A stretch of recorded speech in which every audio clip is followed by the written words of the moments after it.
Ayy, this ain't a drill. Only time I plan is on the field. And when I'm on the field, no, I got mad skills. And you know we bout to eat this a fast meal. Y'all gotta pay for this heat like a gas bill. We keep on coming back, so yeah, they mad still. 716 make them pay me some bad bills. Red, white, and blue like Superman, so you know we eating at the Super Bowl. Kill the competition, set up the funeral. Josh Allen catching all the shots you go for. We callin' blitz. Ready to start, we ain't calling no quits. I'm the #1 draft pick. A lot of y'all talk, but I ain't hearing it. Only listen to Keyshawn and him. Talk about the Bills dominating on the field. All our players got them skills. Buffalo don't make a kill. When we talk about the Bills dominating on the field, and our players got them skills. Buffalo gon' make a kill.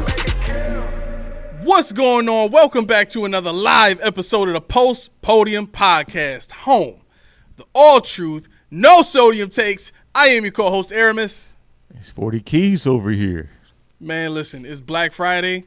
Watching this Black Friday game, and this kicker tried a 58-yard field goal, and it looked like somebody blocked it, but then they didn't.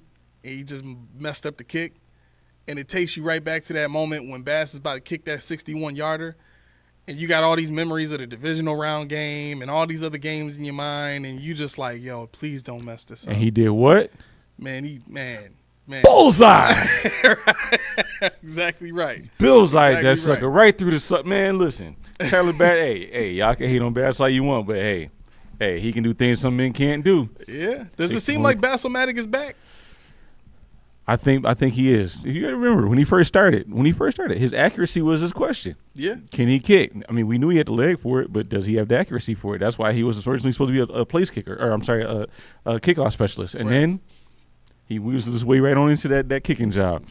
He weaseled his way into it? way right on in there, and he holding on, holding strong. How did he weasel his way into it? You know, they didn't plan on him doing that, but he won the job. Dan Carpenter was like either here or just got let go.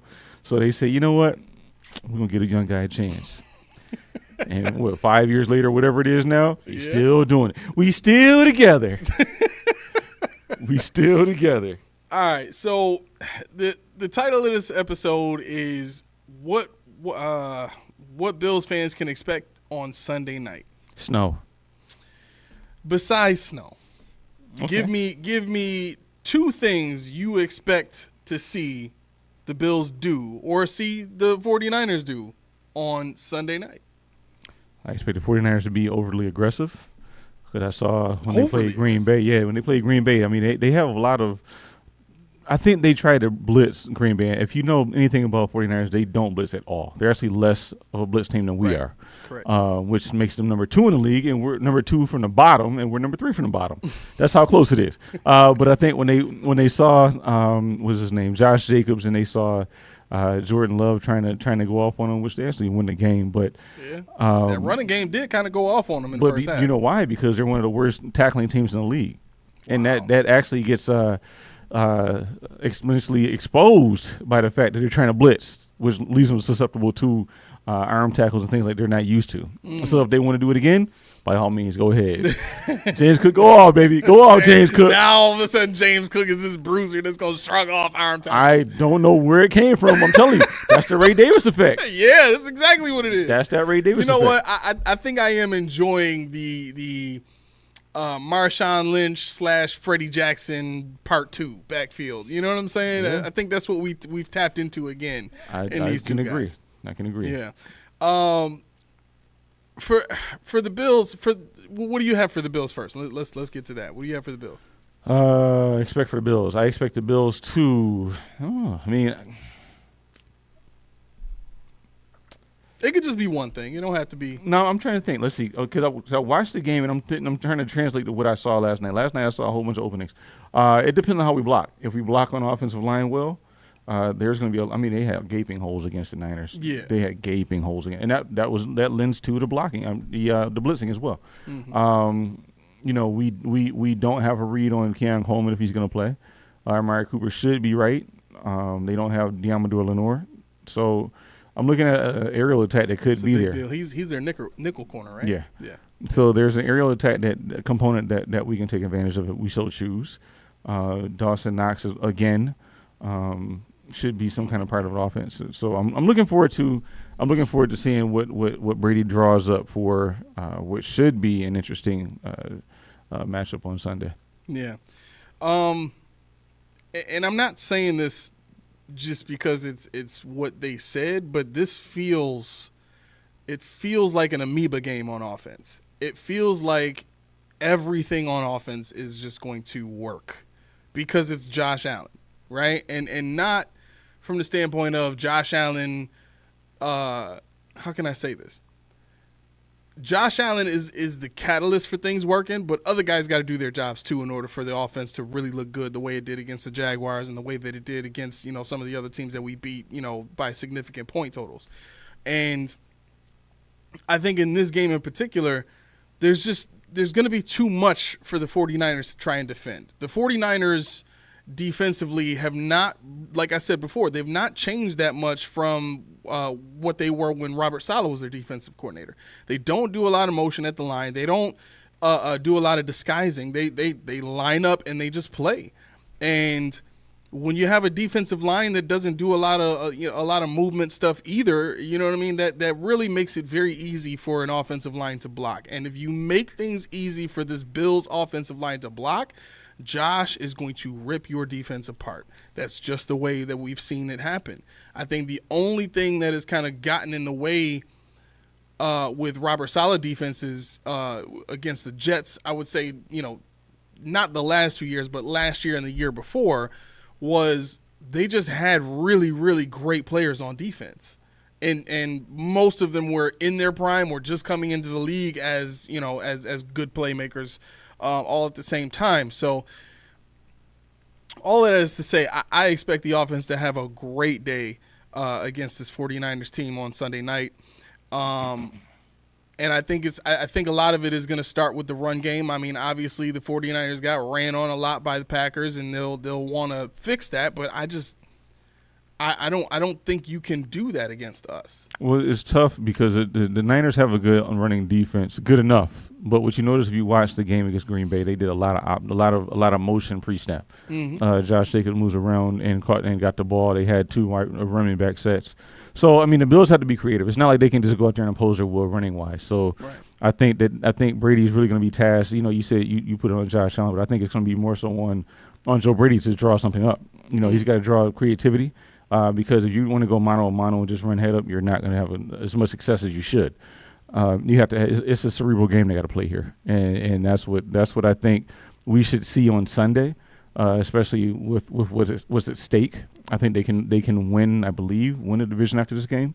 Yeah, because Miami lost, so now they'll be 5 games ahead. It's over. It's over with. So they can be the division champs crowned after Sunday at midnight. So.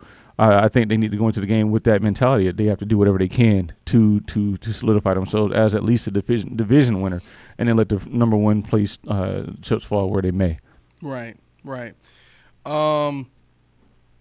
Thomas says, "What's up, fellas? Hope the holiday went good and your families are well. As always, I'm locked in. Appreciate you, Tom." Thomas, you know what I did on last night? I went to sleep. Yep, I remember. I went to sleep. I remember. You know what? I'm not gonna say I wasn't drinking all day. I had a couple beers, a little bit of whiskey, a couple dad pops, a little bit. I made lasagna yesterday, so I think when I got to recline and lay down, it was over with. Yeah. All I know is Ken tried to put a controller in my lap. He was trying to play Mario Racing or whatever. My mom was over. Nah, it was a wrap. I was gone. I slept for about 2 hours. Jeez. 2 hours. Then when I woke up, T fell asleep. So it was like my mom had company of one of the 2 adults and then Ken. So it was fine. She was there till almost 3 o'clock in the morning. So yeah, I felt a little selfish because we usually start eating at about 4 o'clock, right? So 4 o'clock hits. I don't even let it get to 4:01 before I got a full plate, right? So I sit down, I eat, you know what I mean, and I get my dessert, and then that's it, right? Because Caitlin made this amazing breakfast casserole. It was eggs, sausage, like breakfast sausage, and like crushed croutons with cheese. And then you bake it, and man, it came out great. It was amazing. Yeah, you know what I mean. And then we had that with some kielbasa, some toast, and then we had one more thing. Oh, we had the the Pillsbury cinnamon rolls. Oh yeah. Oh, man, it was such a great and filling breakfast. By the time we got to Thanksgiving dinner, it was like one plate and I was done, bro. I'm sitting on the couch just like Black Friday shopping on my phone because I just could not do it. I did not want to get up. I didn't want to move. We were supposed to play games. We didn't play games. Yes, it was over. I felt bad. Yeah, no, I did that. And had I had that breakfast, I would have brought my gravy. Got to smatter some gravy on there. Yeah. Woo, something about that gravy unlocks an enzyme inside of you, boy. I tell you. It triples the tryptophan It does effect. Man, I know I wasn't going nowhere yesterday. I had everything I needed already. There was no storage really open. So, Mom came through, and that was that. But, yeah, Tom, I hope you had a good time, and I hope everybody watching had a good time as well. No doubt. What did y'all eat? Did y'all not eat turkey? Did y'all eat anything non-traditional? I want to know. Tell me about it. Yeah. We always have turkey. Funny though, I'm not a big fan of turkey. Like I took some just because you know what I mean. Like you're right, it was there. Mm-hmm. But I'm a stuffing guy. I'm a big time stuffing guy. What else? Big mac and cheese guy. I mean, we had all the usual Thanksgiving stuff. Yeah, we had all that. Do you stuff like there. green bean casserole? I've not met one that I really liked. I like it. Yeah. Oh, I like it. You made it? I didn't make it, but T made it, and my dad's mother-in-law made it back in the day. Oh. Okay. What's in a green bean casserole? I think it's was it mushroom soup, green beans, those fried fried onions, those hard on top, and I think that's about it. You just season everything up and make it right. Really? It's not. Yeah, it's nothing too elaborate, but people might want to put like walnut. No, don't do that. So like don't put raisins. Green bean soup, basically, just baked. This is thick. Yeah, you scoop it right on that bow. You good? I gotta have it, but no, yeah. I usually would do a steak. We'll do steaks or something like that, but turkey has been past. They haven't done that in a long time. Yeah. You ever did like a deep fried turkey? Never did it. No, Never had me it. neither. You? Oh, no, I'm just I'm looking at all the options available right now. Yeah, people do that deep. They just put the little bucket out and they dump that sucker in. And I'm like, that look real good, but I don't have the means or the know-how to do that. So I'm let the experts do it. Right, right. Did you see the Popeyes turkey picture going around? No. Oh, you got to pull it up. That thing looked like a fricassee frog. Roy said, "When did mac and cheese become a staple of Thanksgiving? It wasn't a thing when I was growing up." Roy, I mean, y'all about the same age. Like you got to Roy. that. As long I remember, I remember it was the summer of '72. No, I'm playing. I'm joking. Aramis had to have me say that. Let's see. I'm required to make fun of my age by show standards. Why is that show standards? Wait a second. I don't enforce this stuff. If I talk stuff about you, you're more than welcome to defend yourself. No, I can't do that. You got people thinking over here I'm just a tyrant over here. No, you must do it. Well, you must. No, I must do it. Yes. I must. Yeah. All right. So Popeye's got a picture. These aren't what I saw. Okay. So this is Popeye's giving like they sell the turkey. They sell Cajun style turkeys, and I guess it comes like in the casing like you get and you can just bake it. And you make it yourself. However, the finished product that I've seen. I'm gonna see if I can find a picture of it on my Facebook. It don't look like these pictures. It looks like you cooked it too long. Wait, is this it right here? This one? I wish. Oh, no. No, that ain't it. Hold on a second. Even that looks edible. Yeah, it does look edible. I'm about to show you right about now. It ain't going to be on my screen. I'm about to send it over your way. I'm so upset. See, you know what? This is what makes me think the Chiefs are like beyond due for a loss. What the? A fricassee frog. It looked like. Yeah. Okay. Yeah. I can't say because my children might be listening. I can't say it looks bad. what I want to say. It's horrible. What are you saying about the game now? Yo, the Raiders had the ball, right? Mm-hmm. And they just fumbled it. Like, wow. All on script. Well, yeah, for the Chiefs. So the Raiders had the ball. They're driving, and the center snaps the ball. Quarterback's not ready. Ain't no like it hits him right in the face, and then they scramble. Chiefs get on it. Game over. You can't make this stuff up. Like the Chiefs have to be due for a playoff loss. Well, all of these games turning out like this, like they get a field goal block to win against the Broncos, right? Then what happened? What happened last week? Last week what happened last week? Let's see. What happened last Panthers. week? The Carolina, Panthers, they barely won. They won by 3. Right. The Panthers missed a field goal or something like that? Yeah, Panthers miss a field goal that's supposed to beat you. And then here you got a friggin' fumble. because it's a rookie center. The face by the fumble. way. Right. So you can't – there is no Chiefs fan on this earth that can convince me the Chiefs deserve to be winning all these games. There's no way that the Chiefs look like they've been doing enough work to win all these games when all of these games come down to a mistake by the other team. You know what this really feels like? This feels like exactly what used to happen with the Patriots.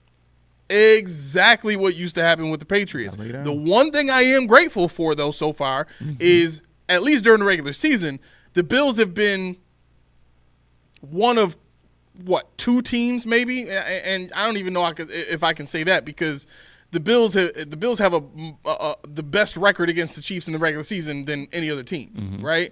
So we've been the only team that's kind of been immune to that in the way that the Dolphins kind of were to the Patriots when they were great. You know what I'm saying? It seemed like the Dolphins were always able to pull out a win some way. They didn't have as great as a record as we have against the Chiefs now. But all of that is to say, it seems like the Chiefs are getting so much luck going their way this season that they have to be due for a loss. And I'm not trying to make the entire NFL about luck.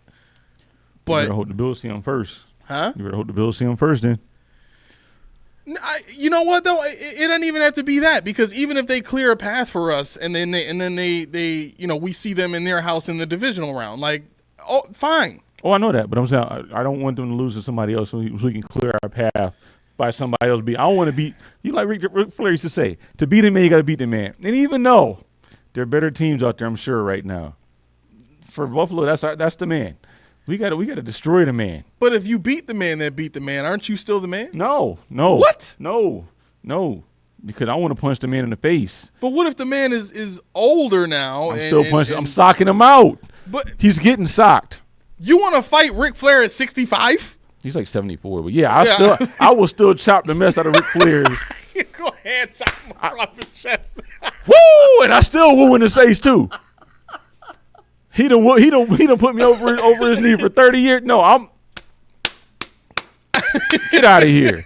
It's happening. You can't do that, bro. Like if The Rock comes in and beats Ric Flair and then you beat The Rock, you still the man. Put it like this. Okay, put it like this. Say the Dolphins going at 7. Okay. Yeah, okay, we'll make this work. We'll be the number 1 seed, okay? The Dolphins going at 7. Fair enough. Playing against the Chiefs at number 2, and they beat them. We beat the Dolphins a million times. We know we got their number. I want to whoop your button. I want to give it to y'all. There you go. Thank you. And I mean, it's small, but like I want to beat. I don't want my big brother to fight my battles. I want to whoop him out. I don't want to work him over. I want to be that guy. Man, I get it. But I okay. Then can I say it like this then? Sure. I won't feel bad at all if somebody clears them out and we clear that team out. We have to win the Super Bowl at that point. At that point, we have to win the bowl. Because I don't want to hear the Chiefs fans talking about the asterisk. Super Bowl won't be but I don't care about that. We beat y'all in the regular season. We were the better team. The last time we played, listen, if Mac was here, I would bring this back up. The last 4 times we played, and we were the better team. And then they say, you know what? Ha-ha! Who's going home? Who's not? No, I want to send you home. Because last year, what they saw on our field, what they said, what did Pat Mahomes say? They asked for it. We gave them what they wanted. No. Round two. I'm going to give you what I asked for, and I'm going to give you what I wanted. That's what I'm going to do. Because I'm not trying to hear no more of that jazz. Any other team, Bullseye, Baltimore, yeah, whatever. Get cleared up by somebody else. I want to see you. Chargers, get cleared up. I feel you. You want to be able to stand over the dead body of the quintessential Kansas City Chief. Whatever, the invisible fan, like, you know what I'm saying? And poke him with a stick, like, do something. Right. Do something. Oh, I want to be that guy so bad. I want to be that guy. Matter of fact, I wanted to be in Arrowhead. I want to go there and kick them out of the playoffs. I don't want it here. I want it there. Yeah, it would hurt so much more. It would. It really in their would. face. Yeah, well, because then they can't say, "Oh, well, we were just in your house. That's easy. It's easy to win at home." No, we came and did you up in your house. How we pieced you up. Yep, that's pieced it. you out. That's all I'm listen, trying to see.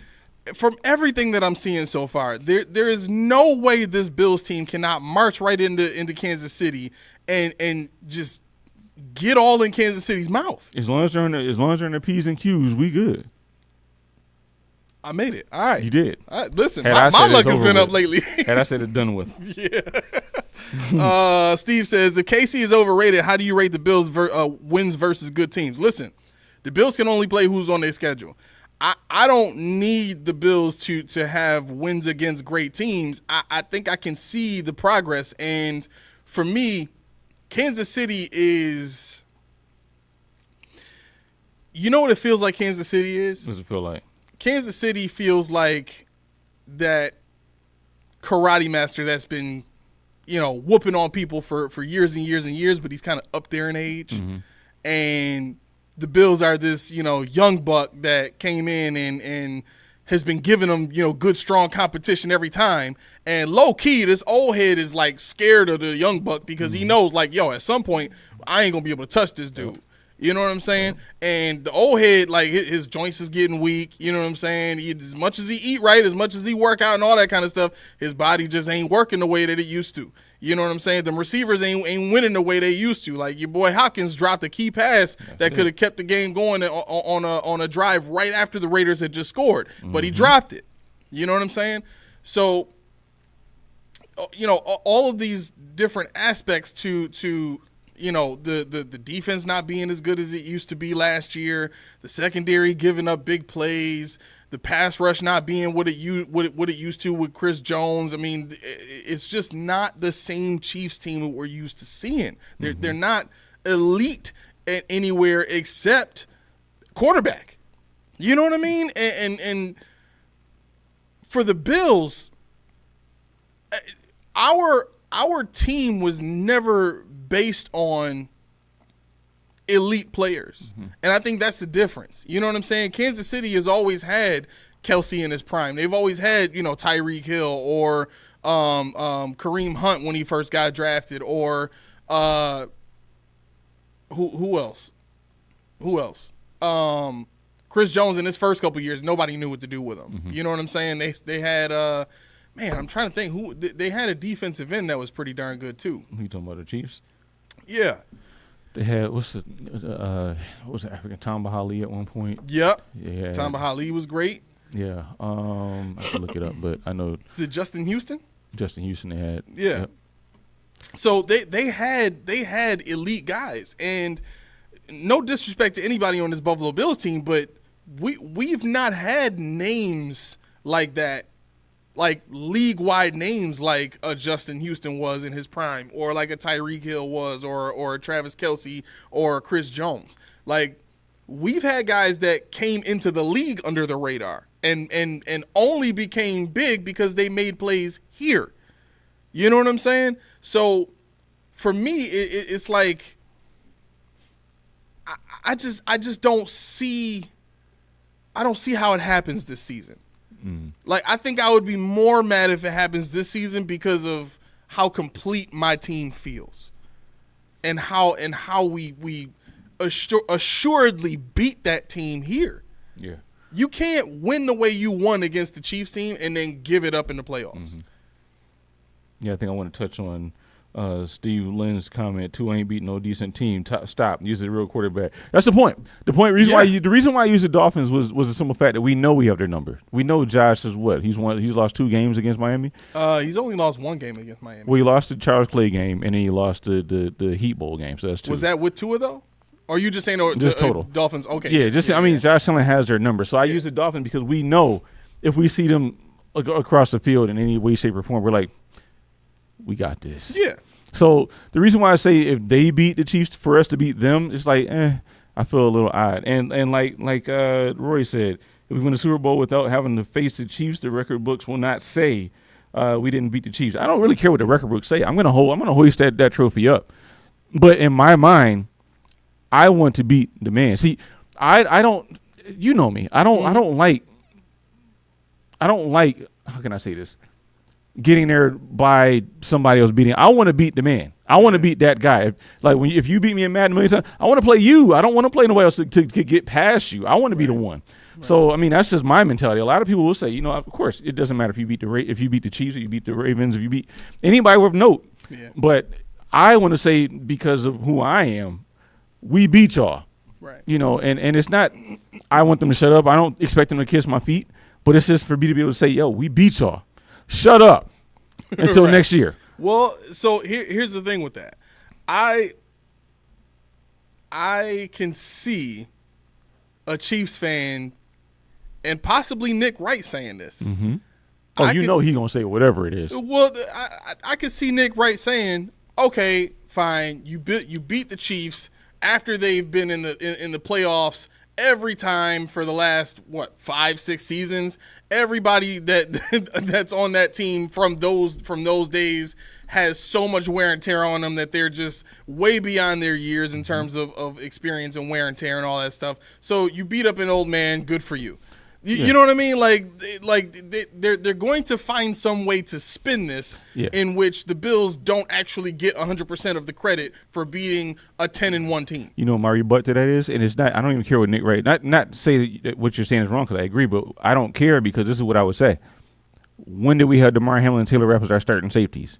Where's Stephon Diggs? Oh, where's Gabe Davis? We're a new team too. We wear the same colors, but this is not the same team you've seen before. Right. Obviously something worked, something clicked. We didn't have Von Miller before. We got him now. Something clicked that didn't click before to allow us to ascend past where your level is. Yeah, so maybe we are that team. So okay, so then what would you say to that person when they say, okay, that's the case, right? But the Bills have taken a step forward and are now actually right now a better team than they were last year when they had all those stars, and even the year, you could say the year before, the last 2 years, however you want to say it. Mm-hmm. They're a more complete team and a better team now with what they have, and the Chiefs have actually taken a step back. Their defense is not the same. Their offense is not playing the same. They're they're a significantly worse looking team. Their numbers may be similar, but they're a significantly worse looking team. And this is what you will hate. I would this is where Rich and Boo will rejoice. Okay, come on. Because in the eve of losing those stars, in the eve of a bleak salary cap, you found a way I didn't even see happening. Tony will tell you. Well, my man will tell you. Keys told me all the time. They done. This is gonna be a bad year. Even though I said it was 11 win year, they're done. He said this is not gonna happen, and they made it. So that lends to cementing the legacy of McDermott in my eyes. The legacy of being in my eyes. When people say give him credit, if they win the bowl in this situation, I will give you credit, because you won without Matt Milano, with Dorian Williams as a linebacker. You won with those two safeties. You won, in a situation where you didn't have a number one wide receiver. Amari Cooper, even though he's been on the team for 3 weeks, he hasn't done anything. You're talking about Keon Coleman and Khalil Shakir are leading the team. Yeah. So if you can lead these men to the promised land, I'm going to give you mad credit. That's how I look at it. So Andy Reid, you couldn't do it. You couldn't build your team. Xavier, whether you traded up for, you couldn't make it work. I guess you're getting old, brother. Yeah. I guess y'all time is what do say? John Cena, your time is up. My time is down. John Cena sucks. That must have a sore spot. It is. I be thinking with Judy about John Cena's all the time. Every time I hear that song, don't get me wrong, I used to like the song. Like it's one of the best intro songs in WWE history, right? Yeah. But some of the stuff that I've seen John Cena do, it's bad. It's asinine. It's like, bro, why did you think you could get away with that? I'm sorry, man. I'm sorry. Okay, all right, that's fine. I'm sorry. I mean, some of the things. Underrated actor, though. Yeah. Underrated actor. Yeah. I will give him that. Some underrated actor. He does. He's actually a decent rapper too. Yeah. I don't know if he's got a ghostwriter, but he delivers the rhymes. Yeah. But, yeah. Wrestling and I'm sorry. Hence, John Cena. Yo, remember when we went to Buffalo Wild Wings at one time, and there was that huge John Cena fan that was walking into the Buffalo Wild Wings? He had the belt and everything. I had 2 Long Islands in me, right? And I'm walking out. And this dude, like, I just knew he was going in there to watch the match. I was like, oh, you going in there? It was like, yo, I don't even know if I can say it now. Oh, my God. Oh, man. I can't say it. I'm gonna get canceled if I say it. I can't say it. Right, bet. If he says he's gonna get, trust me. I can't say it. We'll tell you off air. But yeah, I was talking so much stuff about John Cena with a serious face, and I was lying to this dude like you wouldn't believe it. He was starting to look like he was butthurt or something like that. Like he looked depressed by the time I got done, like, you know, making fun of John Cena and stuff. And I felt so bad for this dude, but man, it was one of the funniest nights of my life, man. 'Cause it was great. It was great. Like, this dude was like, "For real?" Like, right. And y'all was just standing there quiet, just watching me just bold-faced lie to this dude and give him news that didn't exist. Hey, I'm a good co-signer. What can I say?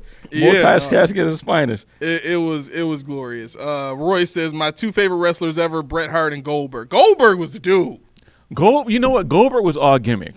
Goldberg was a horrible wrestler. That spear was no gimmick. No, he was a horrible wrestler.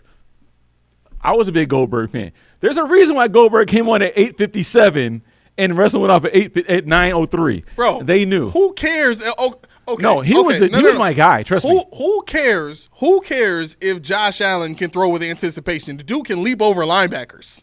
That's who we talking about. That's who Goldberg was. See, I'm not. Goldberg was an absolute monster. I want the guy to throw it into. Of course you do. I don't care about leaping over. I want those. Okay, this is where I'm gonna kill this. I want Josh Allen to be here for the next 10 years. He ain't gonna get there leaping over linebackers. Somebody going right into his kids. It's over with for him. Into his kids? Right into the kids. Ugh.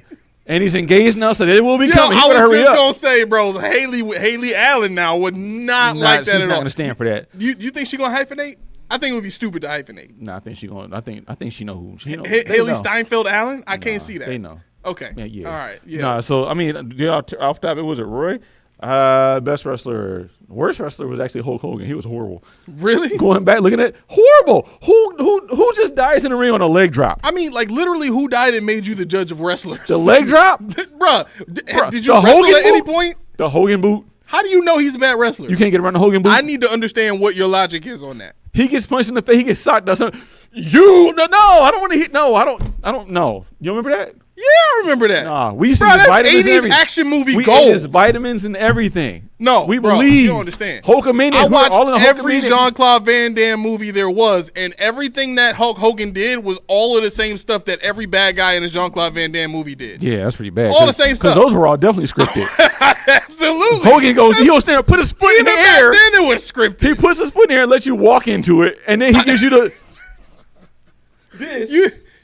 and then you got to lay there long enough for him to bounce off the rope and get you with the leg. You know how humiliating it is to die to the leg drop? If I catch you and trip you and throw you into a wall, you see the wall coming. Now you can't avoid it. That's how big his foot. The dude was 6'8".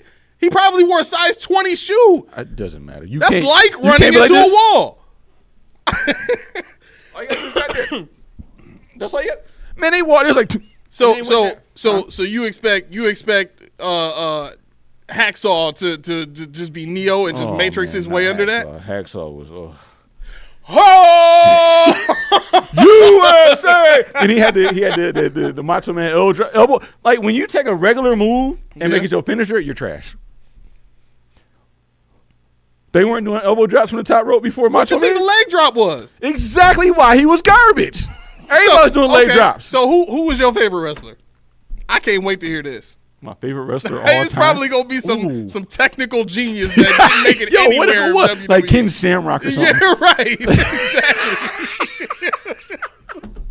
Freaking Kurt Angle. Yo.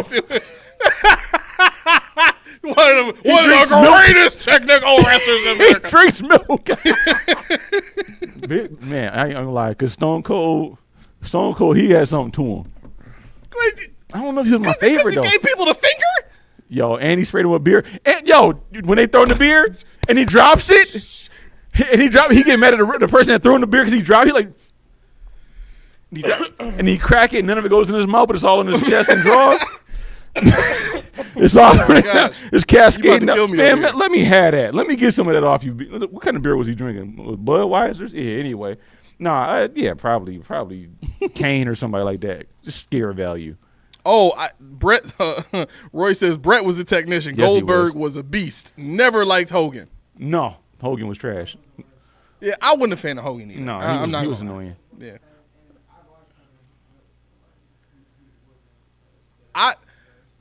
My favorite wrestlers were the ones with, like, in my mind, the best finishers. Like Goldberg had a couple of the best finishers. Yeah. Razor Ramon had one of the best finishers ever. Like, there you go. Something happened to this goal. Something gonna happen to you. And he had the beat was a beast too. His music was a Razor Ramon's probably up there. Razor Ramon's one of my boys. I even like The Rock's finishers. The Rock was cool. Like to me it was at the time people didn't talk like he talked. You know what I'm saying? Like people wasn't like swagging out like you know what I'm saying? Charisma. Like he was like, yo, you better shut your damn mouth. And watch your damn mouth. That's right. Yeah, I think that's what it was. I remember when I was a kid, I thought wrestling was real when Papa Shango put the hex on Ultimate Warrior. Remember that? When Papa Shango put the hex on Ultimate Warrior, you remember that? He was all that green stuff was coming out of his head. Shango. Wow. And he started puking. I was like, "Oh, it's real! I'm scared, Mom. Hold me." No, that was just. I said, "Mom, hold me, please." That was just an overdose.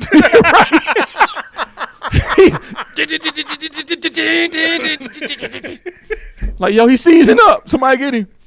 He did it with the music too. It's killing me. He ain't had no interest. He just ran as fast as he could and slid into the ring and started shaking stuff. Forgive me, y'all. I'm trying to save myself from laughing and coughing all over the show. He had no interest at all. He just ran as fast as he could. Full out sprint. Yeah. Exactly. Exactly. Ultimate Warrior was that guy. Rest his soul. Videsh says the Dragon Steamboat. Yeah, Ricky Steamboat. See, that's the thing. Yeah, Steamboat. You had Jimmy Snuka. They were all high flyers. So when Macho Man come up with that elbow drop, it's like. Roy says, "Come on, Key. Say hey, Stat Calhoun." No, that's not the technical genius you like. What about Barry Horowitz, Mister? He was a jobber that I became. have no idea who that is. You know Barry? Okay. Let me tell you, Barry Horowitz was a jobber. Remember jobbers on Saturday Morning Wrestling? The stars never fought each other. They fought the jobbers out in the Brooklyn Brawler and all them guys. Mm-hmm. Horowitz was he was the ultimate jobber. He actually got a contract because he was so known as a jobber. He actually became a star. He had this robe with a hand on the back because all he did was pat himself on the back. So he had like this bedazzled hand on the shoulder back here. It was ridiculous, yeah. But that was his name. Wow, that is terrible. Oh, that is wrestling. absolutely terrible. I ain't watched wrestling in 10 years. Triggs44 says, we getting back to football now. Go ahead, Triggs. We got everybody getting in here with these old-time wrestlers. Hey, I'm with everybody want to talk about anything they want to talk about. Let's go.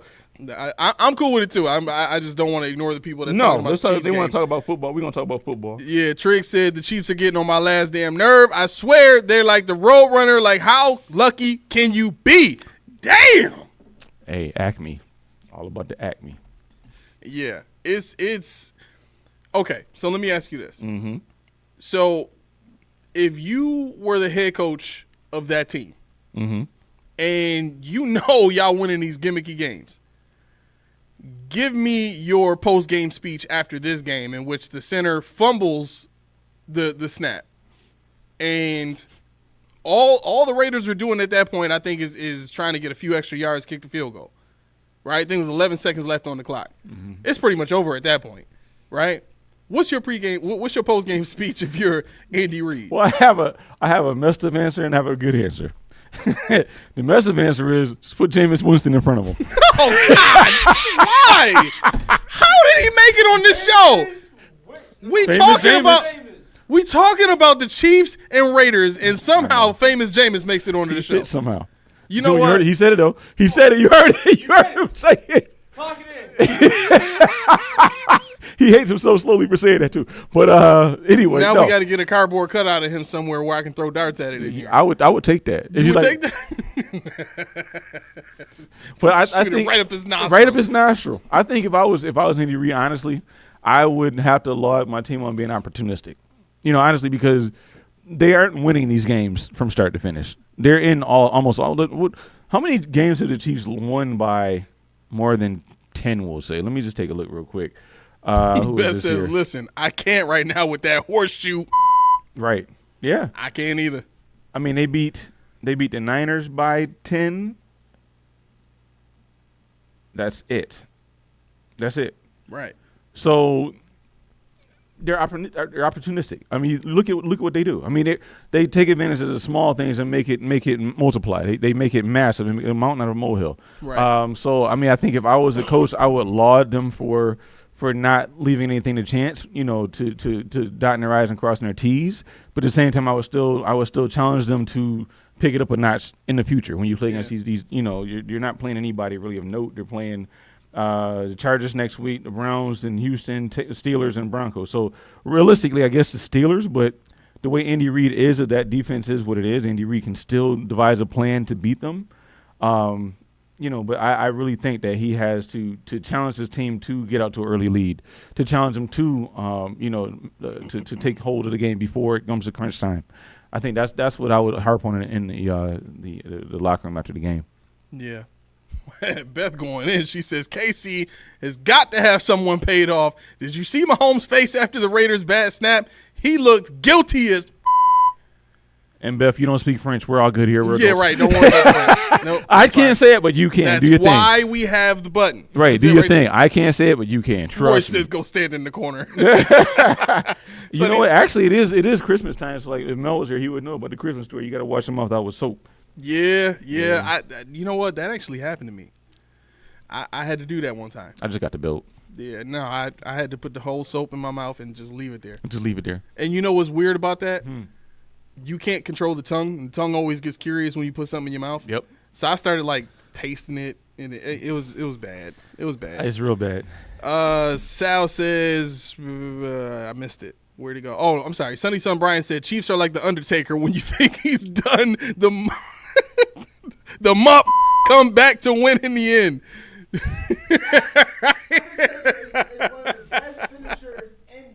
Oh yeah, the choke slam is easily one of the best finishers. Tombstone, choke slam. Hey, yeah, Kamala scared of the casket match. Kamala, oh, you gotta go back.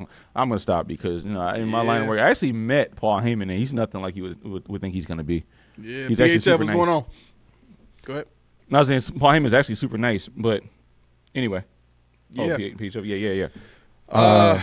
Sal says play should have been whistled dead. Refs are a joke. Oh, on the snap? Why on the snap? I didn't see it.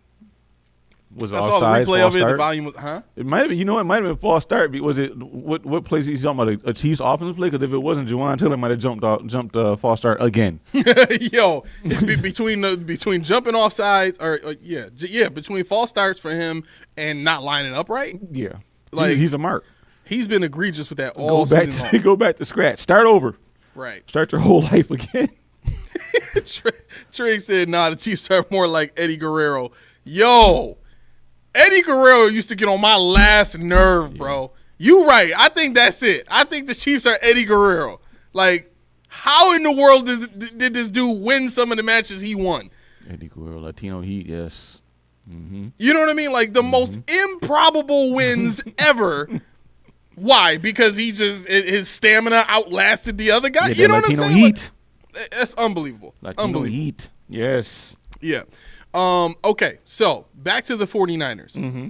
Now, looking at their rankings, the Bills are third in points scored, seventh in points allowed. We're number one in turnover differential. If I'm not mistaken, the 49ers are 10th in points scored. No, I think they might be 10th in points allowed. 17th in points scored. Yep. And then their turnover differential is like 15th or 14th. So they're somewhere in the teens, right? They're not great. And for me, that's kind of the difference. When you look at all of their impact players, the only guy that's really balling right now for that offense is Kittle. Now, the tricky part with that is, while he does possess the potential to take over games, for some reason, they don't use him like that, right? They don't look at his play and say, man, he's dominating the guy checking him. Let's just keep going to him all game. You know what I'm saying? Like he'll have those games maybe once a season or twice a season at the most. But I think that's part of the reason why Kittle kind of gets overlooked, especially in fantasy. You know what I'm saying? So what do you focus on when you're going against this 49ers team? Because McCaffrey isn't 100%. Right? So he's not going to break some of the tackles that he would have broken before. He's not going to beat, guys to the corner the way he used to. He's going to be very stoppable. Right? And Deebo Samuel's not playing the same. They don't have Brandon Ayuk. I mean, no, their number 2 receiver is Juwan Jennings. Juwan Jennings is their quasi number 1 right now. Well, I mean, their number 2 option. I think Kittle is their number 1 receiver now. Okay. He has 49 catches and Jennings has 47. But yeah, you're right. I mean, you're talking about a team that the Bills actually stack up nicely because they don't play focused on one player. They play their defense, and the defense is built to stop multiple fronts. As long as you give everything in front of you, everything that you can, everything that most teams will have to figure out how to stop, the Bills already have built into their repertoire. We don't have any world beaters anywhere, like you said earlier, but what they have is a scheme that can limit the offensive production of other teams. Right, 100%. And I think that word right there is what wins the game for the Bills on Sunday. It's scheme. Right? When you look at what the 49ers do on offense, so much of what they do is revolved around the motions and the misdirections and all that kind of stuff. They don't have, again, aside from George Kittle, they don't have George Kittle and Christian McCaffrey. They don't have elite guys that can win one-on-one matchups consistently. That you look at them and you say, oh, like, we have to stop that guy. You know what I'm saying? And even in the way that they use Christian McCaffrey and George Kittle, it all fits within the scheme. It's kind of like the way the Bills play offense. Like, everybody's going to get their turn, in a sense. So what does that mean? Okay, well, if you're playing a scheme and there are just good players in the scheme that make it work better, then you don't necessarily have to worry about stopping specific players. Like you said, you worry about stopping the scheme. And if the Bills' defense is scheme-based and not player-based, and just from the standpoint of, we don't rely on elite players to make plays. We rely on the scheme to kind of dictate how the game goes. I think it's an easy matchup. Yeah, I think so too. You know what I mean? What the 49ers do is so similar to what Mike McDaniels in the Dolphins do. Yep. You know what I'm saying? So it's not like this is going to be stuff we've never seen before and we're not used to. We see this on a multiplied level against the Dolphins. What the Dolphins do with motions and all that kind of stuff is ×2 of whatever the 49ers are doing. I definitely put the Dolphins skill position units ahead of the 49ers unit. I mean, let's forget about the history of the 49ers. Let's forget about Joe Montana. Let's forget about Steve Young. Let's forget about the catch. Let's forget about all the years of past. Let's think about who the Niners are now. I think Tua is better than whoever the number 1 receiver is. You got Waddle, he's rivaling at least their number 2 receiver. You got A-Chain, Mostert, and Wright. Those are 3 running backs that the Niners do not have.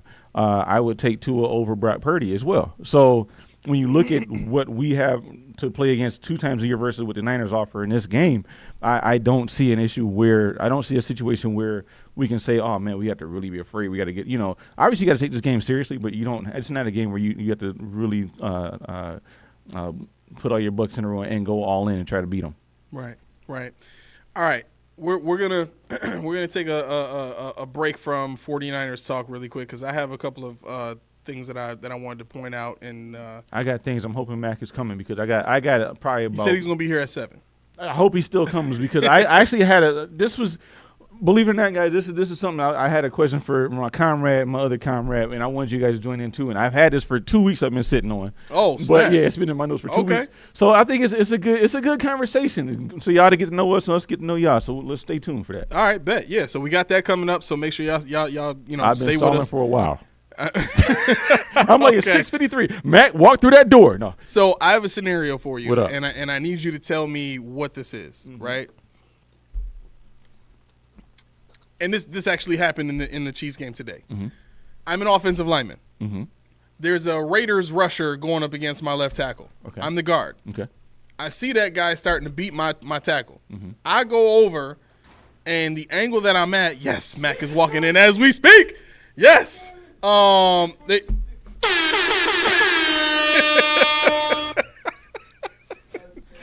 As the man walks in himself, what's going on, baby? How you feeling? That's a weird dance, right? Yeah, don't ever do that again. That's the last time we need to see all that. Thanks, brother. We gotta get a camera on Junie now. We gotta get that figured out. We'll definitely get that figured out. Actually, I think I got an idea for the angle too. Yes. Yep. It's over. It's happening. Matter of fact, it's probably gonna happen Monday. Do better now. Your boy in there, bro. So Mac. Hey. So I had a couple of scenarios I wanted to run by y'all just to see what y'all think. Okay? I am the Chiefs' right guard. And, well, first of all, did you see the game? Of course I saw the game. Okay, so I'm the Chiefs' right guard. And I see the Raiders' defensive lineman beating my right tackle, right? I roll over there and I, from behind, hit the defensive end and knock him down. The defensive lineman is now at the feet of my right tackle. How is that not illegal blocking the back? You hit him in the back? He hit him in the back. He put one hand on the side, but he hit the dude in the back. Like the defensive end got hit in the back and like fell to the ground. I have to see it. But yeah, I mean, the rules state. You about to weasel your way out of this one? No, because I can't see. Okay. I mean, this might be the rules state. You have to, because I know a lot of people they get caught up in stuff like that. But you have to, in essence, be able to see the numbers on the front of his jersey. So if he can see the numbers on the front of his jersey, pretty much he can do whatever he wants. But it doesn't sound like that's the case based on what you're illustrating. So no, because he was engaged with the right tackle when he got hit in the back. You know what I'm saying? I think that's part of the reason he went down the way he did is he's engaged with the guy, trying to put all his weight and his work into beating that. And he gets hit from the back, and it's like, now my body just gave out. Well, yeah, maybe the flag might have been. What do y'all think is going on with the Chiefs, bro? Like, a couple of games I can see that, but, bro, it's every week. Ask him what you asked me. Ask him what you asked me about the locker room speech. It's every week. Like, bad teams, good team, it don't matter. It's every week. So what's your post-game speech after this game if you're the Chiefs? If I was the Chiefs? If you're Andy Reid, like, what are you saying to your team? Like, great job today, fellas. This is how we do. This is how we play, guys. This is what we do. You would. Chief Kingdom, baby. That is the opposite of what I was expecting to come out of your mouth. Man, I don't know. I don't know what to say, man. Like, bad teams. The Raiders are 2-9. Mm-hmm. Carolina, good teams. It doesn't matter. They win the same way every week. Well, like I told, I think the locker room speech has to go along the lines of talking about being opportunistic and crossing all T's, dotting all I's. Because you think about it, they only beat one team by 10.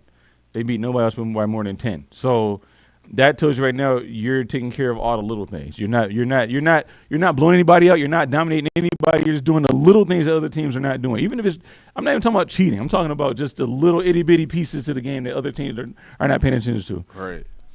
Yeah.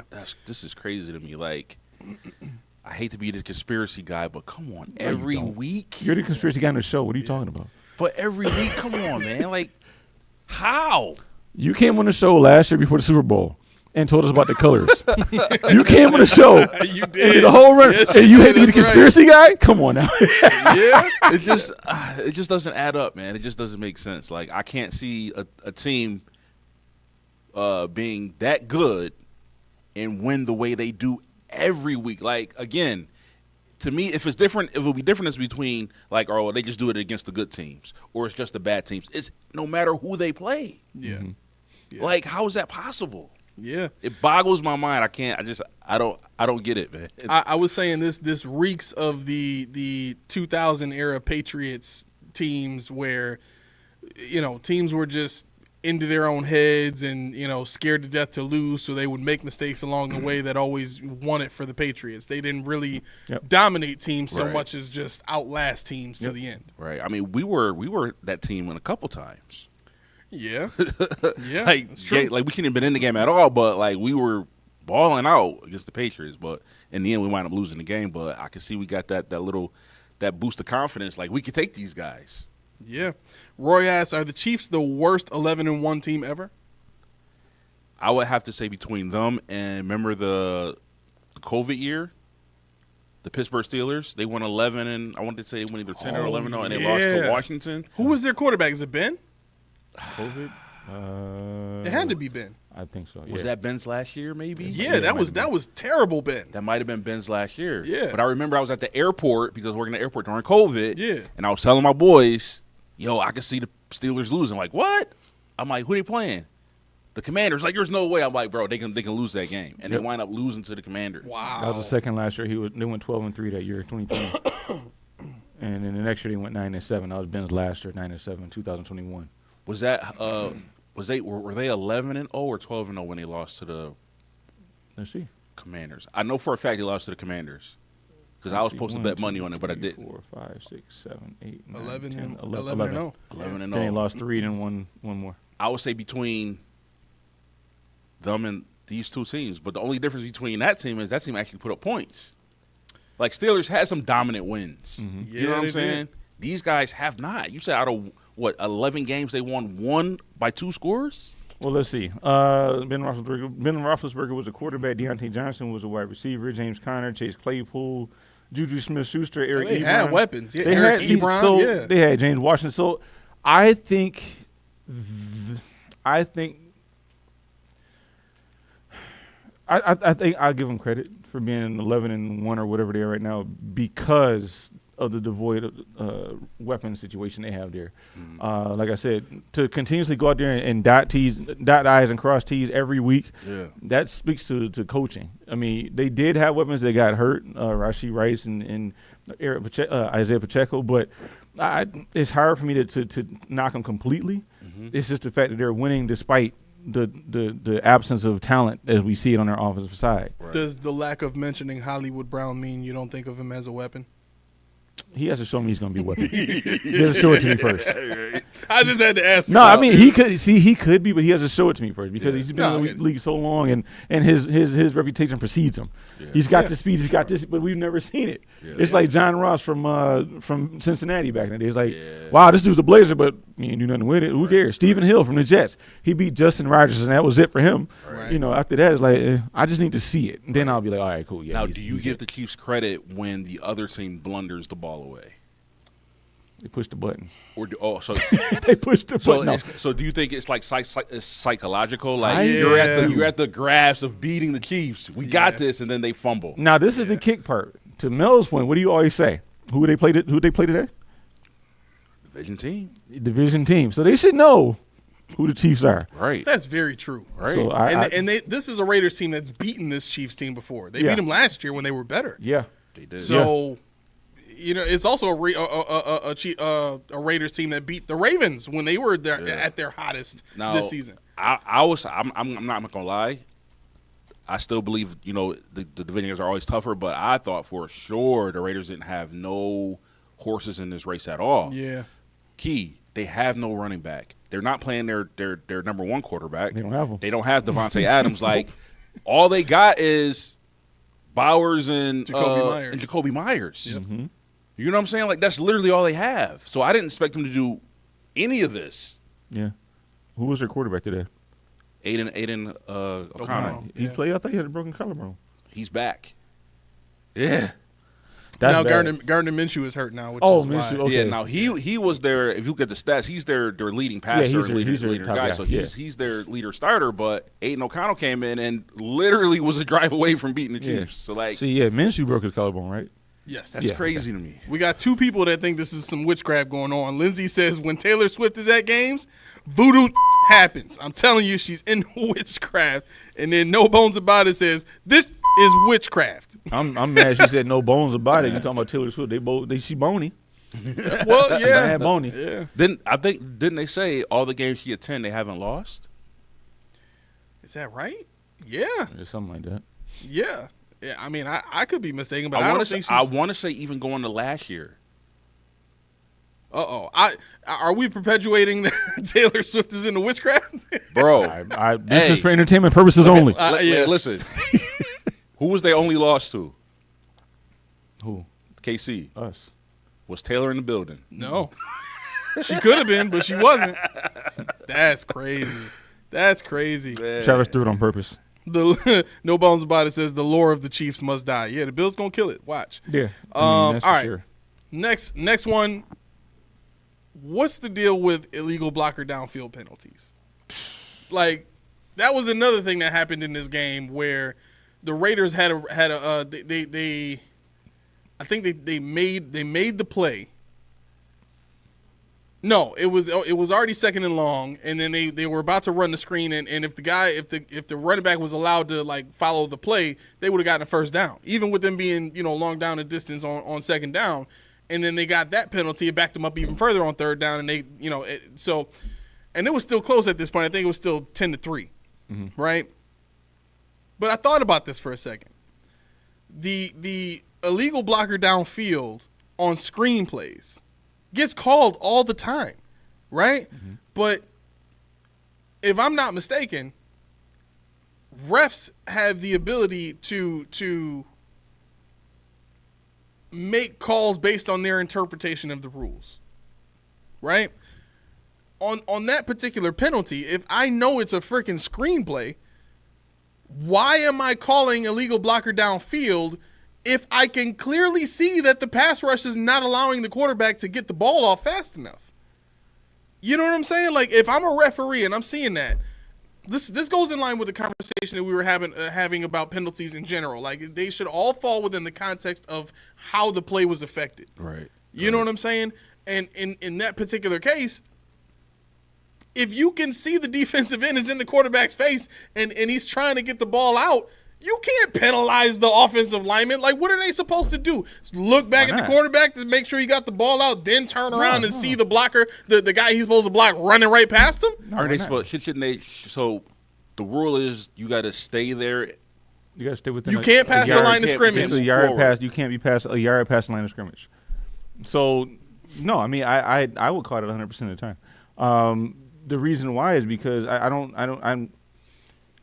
I'm struggling with why you wouldn't call it. I mean, it's a timing play. I mean, it's a one read route. So if it's not there, the quarterback's got to throw it away. You can't hold on to it because what's he doing? He's going to hold on to it, and your offensive linemen are on the time. It's a 1, 2, 3, go. So that's like RPOs as well. If you run an RPO, if you don't throw that thing as fast as possible, it's going to be illegal blocker downfield every time.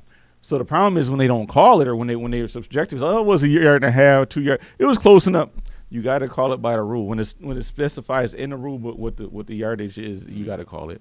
I mean, I get what you're saying. I know what you mean by it, but I just think because playing Madden, it's not a good screen unless they beat your offensive lineman. Right. Every time. If your offensive lineman don't get beat, that pass ain't there. Right. They got to be in your grill every time. And you wait till the last minute to let that ball go. And that's kind of how the offensive lineman's head is thinking. He's like, okay, he's passed. The ball should be out. Now I'm going to go downfield. Or if I'm pulling, whatever. That's just how they think about it. What you think, bro? I think I'm with Key with this one. The only way I would, if I'm the ref, I'm not calling it, is if like he's got a right foot over the line, but his left foot is behind the line. You know what I'm saying? Like he's teetering the line. Yeah. I probably don't call that. Yeah, I don't call that. Right. If it's blatant though, if he's like 5 yards down the field. Like if he's like a full yard, I'm probably gonna call it. But in that situation though, I don't know where he was placing those. But if it's close, I'm not calling it if it's close. Yeah, it's got to be like egregious for me. Right. You know what I'm saying? That's just me. And I think that's the rule that they don't teach us as kids when we play sports. Traveling 2 steps, 1.5 balls up. No, we all know the rules. It's actually 3 steps, but they tell you 1.5. So now your mind is like, okay, I'm a robot. So when you're blocking, What's a half a step? you got to jump off that last foot. That joint is still up for debate. Because people say, well, no, this is my gather step. Yeah. Or if you jump, Exactly. jump with 2 feet, Exactly. that's 1 step. It's not 2 steps. So, like, they be going in, like, traveling, like, debates going crazy. It'll go forever. It'll go to the end of time. And that's So the thing. so if I'm wait. It jumping with both feet counts as 1 step. Yep. If So I can jump 3 times. No. You got to land with 1 foot. Right. Land with 2 feet at the same exact time. So it can't be like it's got to be Right. So, if you jump with 2 feet and land, boom, that's 1 step. Yeah. So now I could jump 2 more times with both feet. Well, No. not 2 more times. No. It's 3 steps, right? No. It's Junie. It's a step and a half technically, a step and a half. But like you said, Yeah. It's called a hop step. So you're basically hopping both feet at the same time, but they both have to hit the ground simultaneously at the yeah. same time. And then what that does is that allows you to dictate which foot is your pivot foot. Yep. That's what that is. So you can jump with 2 feet and then take off with the 1 foot Yep. and then release the ball. Yep. 2 best jobs in the world: weatherman and referee. I think ref is the worst job. It don't even. You It still don't get matter. a paycheck. You're good. I'm gonna That's get yelled right. at regardless of if I'm right or wrong. I'm a ref. Right. Unbelievable. Ref, Nah, you didn't yeah, call true. that. But see, that's the I thing. still got paid. Ref, you missed that call. Oh, dang. I still got my check, though. And I would see Right. the thing is that's why I don't watch because I was a basketball head. But now you watch the video. Is this a travel? I don't know anymore. Right. Because it's all a travel. But this, I don't know what this Right. is. I Refs can't be tell walking off the field like, listen, I got my paycheck Right. and I hit my parlay. I'm out of here. Win-win for me. Right. I'm Yeah. good. So yeah, like in the instance of basketball or football, I'm sorry. Yeah, I think the tuck rule, that's one. The illegal man downfield is one. Blocking the back is one. It's so much subjective stuff. Yeah. You know, pass interference that should be open and shut. Targeting should be open and shut. When it's laid out point A through point Z or whatever it is, Right. you should be able to run that because they better know the rules, like what creates a targeting or whatever the call is. Right. But you know that If that 3 pump receiver rule. is left unconscious, Yeah. penalty flag shall be thrown. Penalty flag shall be projected in his direction. Possible targeting. No, but you know that's the thing. Like they keep introducing stuff, and then guys don't know how to interpret the rule as written. Right. And that's where Sterator and Blandino and them come in because they're supposed to know how it's written by law. You know, no subjectivity, but you know it's still there. What do you guys think about the Bears coach being fired? I'm glad you said that. I was holding that for you I to be here called too. it, bro. I called it immediately Man. after it happened. Now, listen, though. One thing I saw a weakness in the Lions for the first time. The Lions for the first time. Yes. First time, really? For me. Because Oh. normally I'm like, man, these boys is nice. But it wasn't it was something that I figured like, no, that's not going to happen in Detroit. He ain't going to do that. And they did Yeah. it. So did y'all see the game? They were up. They were up. They had it. It was like 27-13 or something like that, right? 27-10? Yep. And so they were up. Detroit Lions come out. Guess what their place selection was? No matter of fact, at this point, I want to say they were up by 3. Okay. Guess what their play selection was, eh? Flea flicker? 3 runs up the middle. And I'm like, Dan Campbell would never. He did He it. did it. He did it. And this is a guy who was cutthroat. Yeah. He's going for it every time. He's going for the win. But Thursday, he played conservative for the first time. I'm like, oh, okay, he is human. He do bleed. I He think- bleeds. I think that's a little bit of a mind game too. Who they play? The Bears. Bears. So it's a division That's the game. thing. I think that was a little. It wasn't so much the Bears' mind game. It was more so, you know, how much can I get away with without throwing a game? Because everybody, like you said, everybody knows he's aggressive. Right. Everybody knows it. Everybody knows he's gonna go all out. He's like, not this time. It try to catch you sleeping. I Yeah. was shocked. Yeah. Just I'm like, oh, they about to throw the ball down the field. I'm like, 3 runs up the middle? Yeah. Why? He was and trying they to- gave the ball right back to him. I'm like, yo, what are they He's doing? trying to shock people. That's what it was. Right. And then, of course, Bears couldn't capitalize on it, but He they knew that too. They were in position to. Right. Right. He knew That's that too. That's what it comes down to. I think one of the things that stuck out to me watching that game is the game of football right now looks hard for Caleb Williams.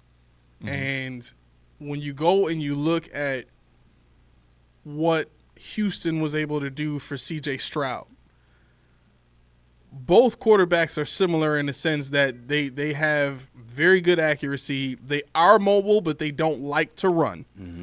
And they can make plays when they need to make plays.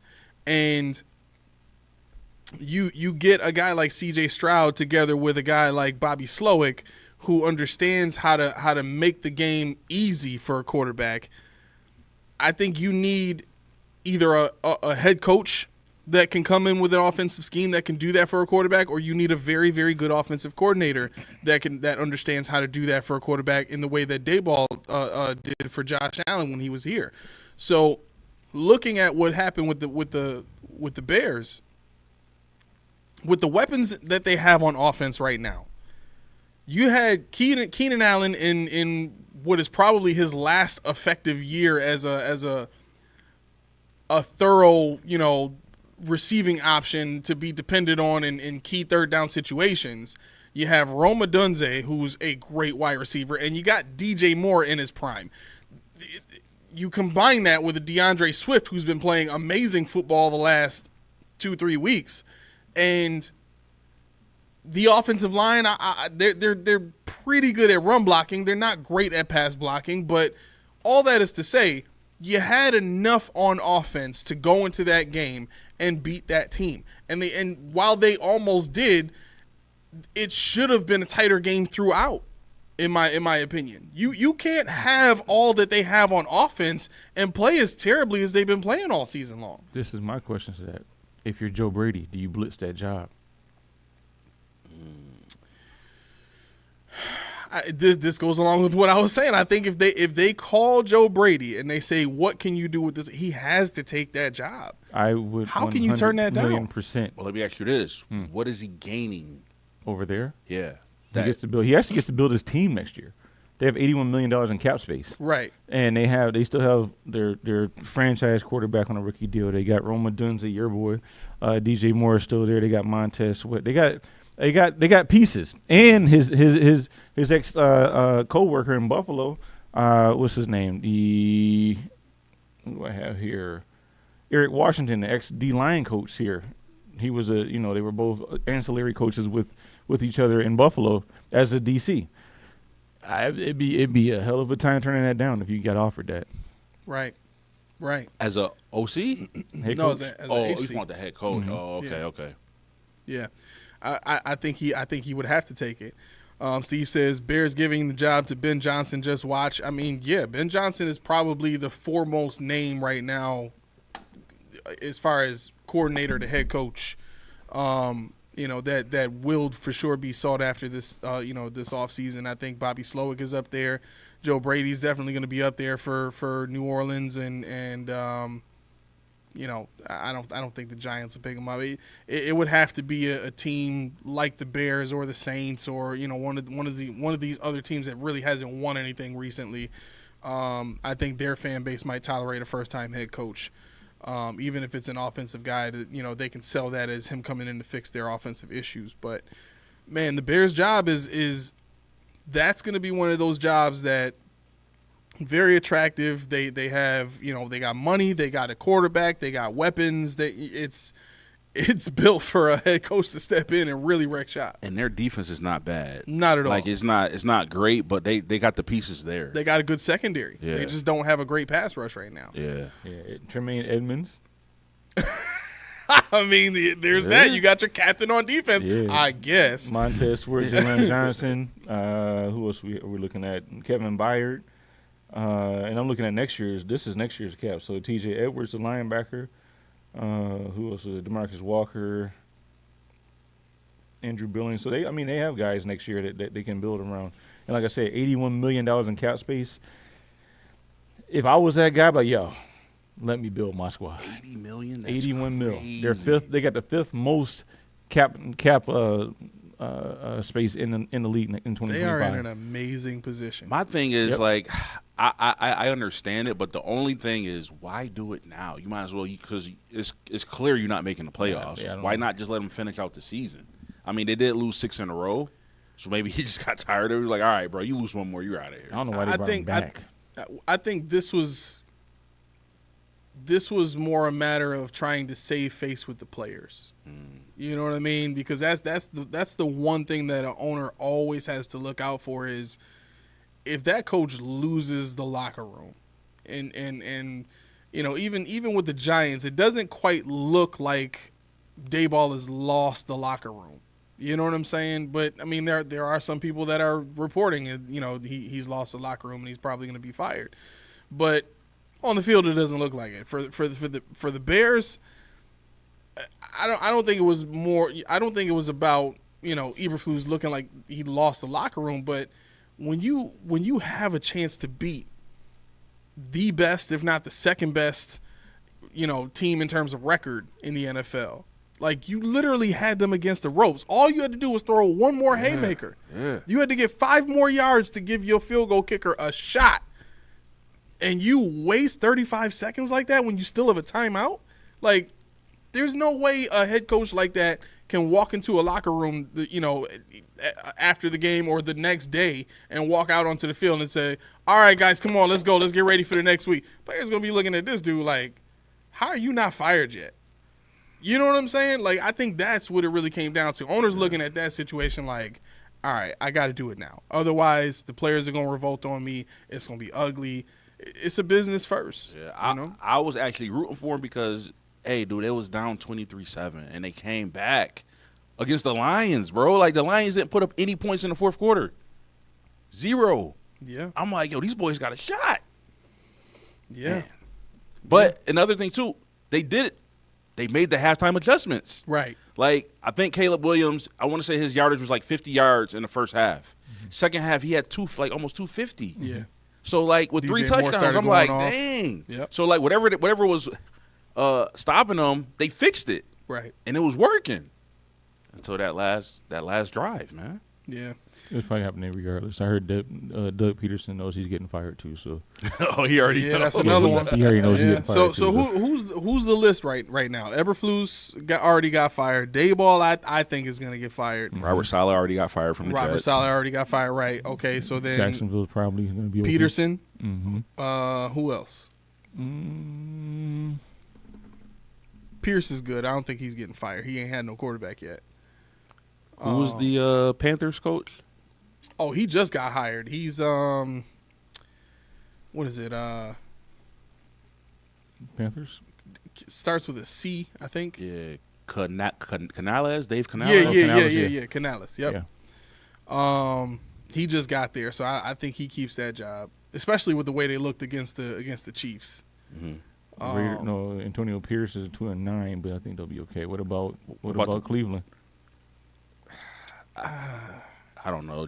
I think the Watson situation saves him, especially with the way y'all boy playing. Who? He said it earlier. He did say it earlier. I'll give him that. You can say y'all boy because you said it earlier. It slipped. It was a slip of the tongue. It was a faux pas, but whatever. What about the Titans? They're 3-8, man. Who is their head coach?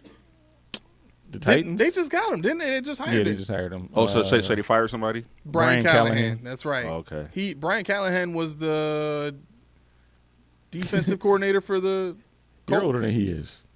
What? You're older than he is. No, you're older. No, you're older than he is. I know I'm not. You're 4 days older than he is. I am 4 days older than Brian Callahan. Ain't that a beast? You see how long it took for him? He was like, I hit a prize. He was like, yo, this can't be real. I had to do it. Look at him. He looks older than us. I know. I'm destitute now. Maybe I'm older than I think, too. Sweat says, is it just me or the previous Bills on these random teams are playing bad football? No, it's not you. Previous Bills? It's not you. Steph Diggs is the only one that was doing well. I mean, it's I'm more not sure I I guess. understand the question. Can you clarify? Well, I'm thinking he's talking about the ones that left in the past offseason. Oh, previous Bills players. Okay, Yeah. okay. So I think Steph Diggs and Mitch Morse is the only two that, well, Diggs is obviously hurt, but they were the only two that were actually good after leaving Buffalo. Because you got Saran Neal, you got Poyer, you got Gabe Davis, you know. I think Poyer's just getting old because he's not even. I would have figured in Miami, nah. Yeah, I knew he wasn't. Yeah. I wouldn't worry about everybody. I'm like, yo, Poyer is fine. He wanted to go and do his thing. Let him go. It's not like he's going to hurt us. I would never worried about that. I liked him just because of what he gave Buffalo for 7 years. But let's be real about it. I would hold on about that. You said Steph, and you're missing one glaring person who I think is having a decent season. Who? Tremaine Edmonds? The motor, baby. Man, shut your. Okay. What? The motor. Bro, no way. Hey, the motor got he got a touchdown. Why he gotta do me like this? He got Why he gotta do touchdown me like yesterday. this? Listen, One, he don't qualify. it's all Thank on God. you, bro. What? The motor, He baby. don't qualify. I thought we were talking about this past off season. He was gone already. Oh, He was going to Houston before. All Yeah. right, all right. But even still, Shout out to the motor, baby. we're not shouting the motor, little putt. A little He wind still up carry the toy. rock, baby. He Wind still up- carry the rock. wind The up toy cemetery. cabriolet. A little engine that could. The Mini Cooper. Yeah, he's a Mini Cooper for real. Base model. He come with no frills. All right, so let's now that you're here, bro, let's take it back to 49ers talk, because one of the things that I asked Key was, give me, and I'll ask you, give me two things that you expect to see from the 49ers, and then two things, or it could just be one, from that you expect to see from the Bills on Sunday night. For the 49ers, I expect them to come out with a lot of energy, because in my mind, like I said, I think that these boys are going to be pissed. They're going to be playing with a chip on their shoulders because they lost. They're on a losing streak right now. They want to get that out of there. So I think they're going to come with some fire, some energy. I think they're going to unleash Run CMC on the Bills. At least they're going to try to, attempt to. Running game and the passing game, because the Bills give up the most points to running backs on the ground and in the air. So I think they're going to try to capitalize on that aspect. I don't know if they're going to blitz Josh. So, like, Key, does the record show that he performs better against the blitz or just better against pressure? Josh Better against the blitz. Is way better in calamity. In the structure of offense, he's ordinary. What makes Josh's lure is that he always does stuff in the face of what's impossible. But when you give him a clean pocket, when you let him process, he's not as deadly. I mean, shoot the messenger. Everybody looks at that like I said last night with that best play of the year to run. Yep. Whatever. That's Josh. That's why to me it's like that's what he does. Right, that's been his whole career. That's his whole Teams career. That's around what he him ain't does. been that great. He's Right. got to do it. and so when it comes to, like, to your point, blitzing and he's got a higher percentage throwing against the blitz, pressure wise, more yards against pressure, and that's not just because he has seen more pressure than not. It's because that's where he performs. He's throwing more interceptions when he has time to process, and that's it. That's all to it. Yeah. Now on defense, I don't know what they're gonna do. What the game plan is to stop the Bills' offense. I don't know. Like, what do you? I guess, like what Keith said, what you try to do is keep Josh in a clean pocket and make him kill you with your arm, but he can do that. So Yeah. I don't know I don't know from the defensive perspective what game plan you want to use against the Bills. They Like don't. offensively, I know exactly you want to run it, you want to run, or you want to run CMC open. But other than that, I don't know defensively of how the game plan is to stop Buffalo's offense. They don't blitz. They're the second lowest in terms of blitz percentage. Oh, okay. So we're third, but they're second. So they blitz less than we do. Oh, wow. So Well, yeah, if they want it bad enough, they'll do it like we did it against the Chiefs. I what I'm wouldn't, saying? because it goes back to what we talked about. They're the worst team in terms of missed tackles. So they miss tackles on blitzes, and you don't want to leave your guys susceptible to the one-on-one tackling situation because you guys can't tackle. So that's the catch-22 that they're in.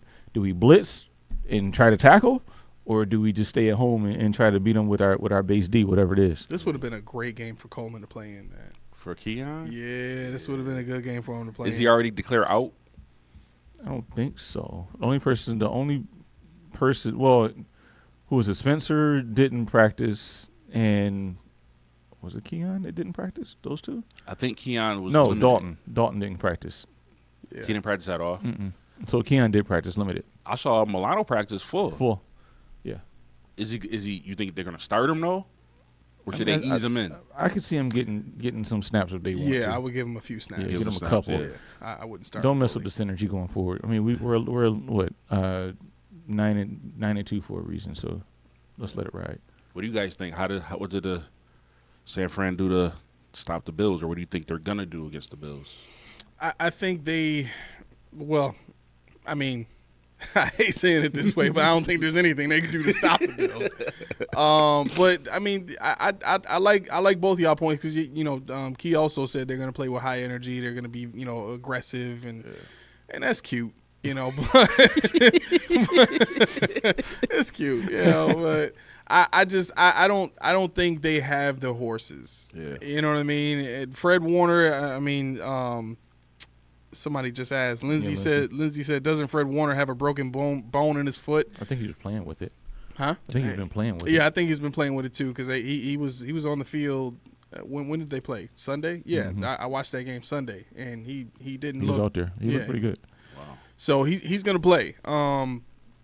Lindsay says Coleman is questionable. Spencer is playing. Kincaid is out. Thank you, Lindsay. Okay. There we go. I think, I don't think they have the horses. So defensively, I don't think they'll be able to stop us. Eventually, the run game is going to wear that team down. Now, where I worry on offense is they have the offensive line to create push and holes for Christian McCaffrey. Yep. And honestly, I'd rather see Christian McCaffrey before I see Jordan Mason. Really? 100%, because Jordan Mason is a bigger, more physical back. Okay.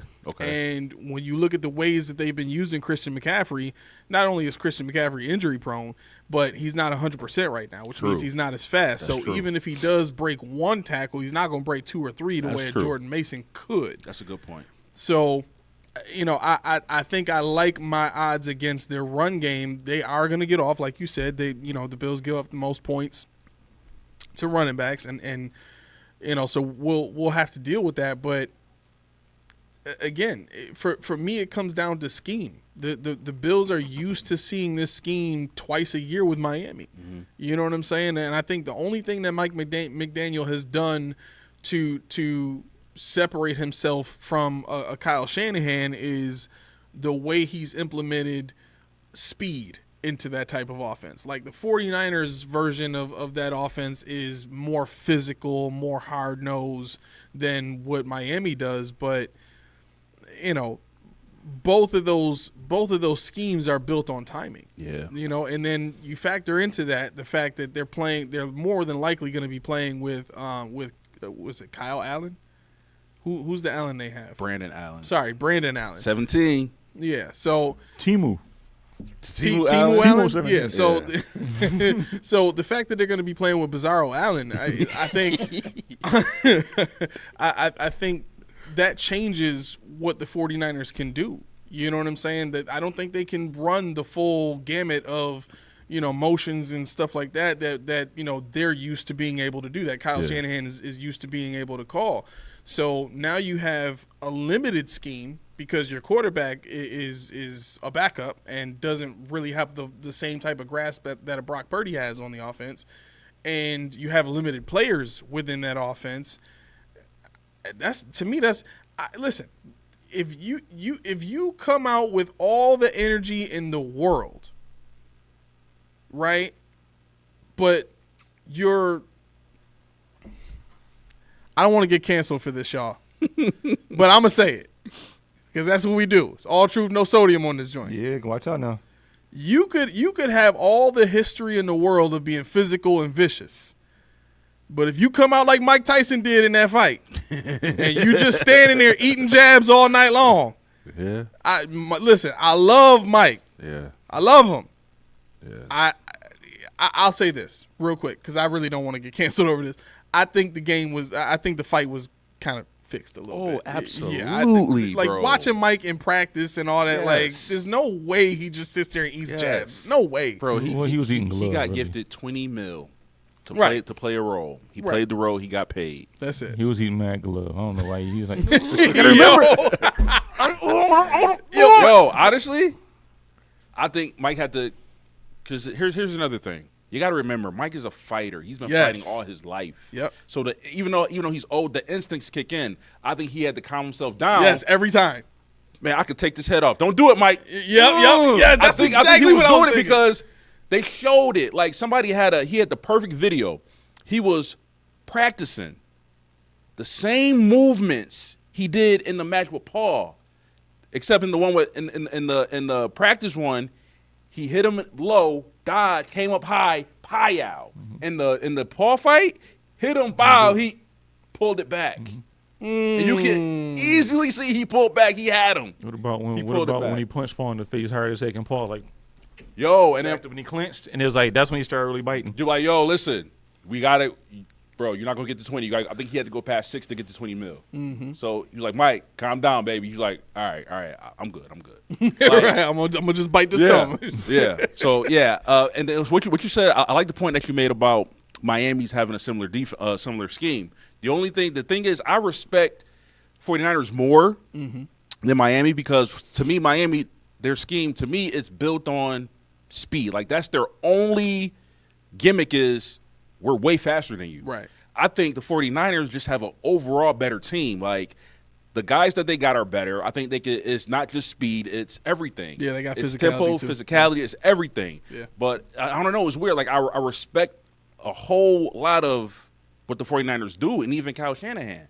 Like, I respect him. Like, he basically is the upgraded version of McDermott. He actually gets to the Super Bowl. He might not win it, but he can get there. Right. He can get there. He got there more than one time.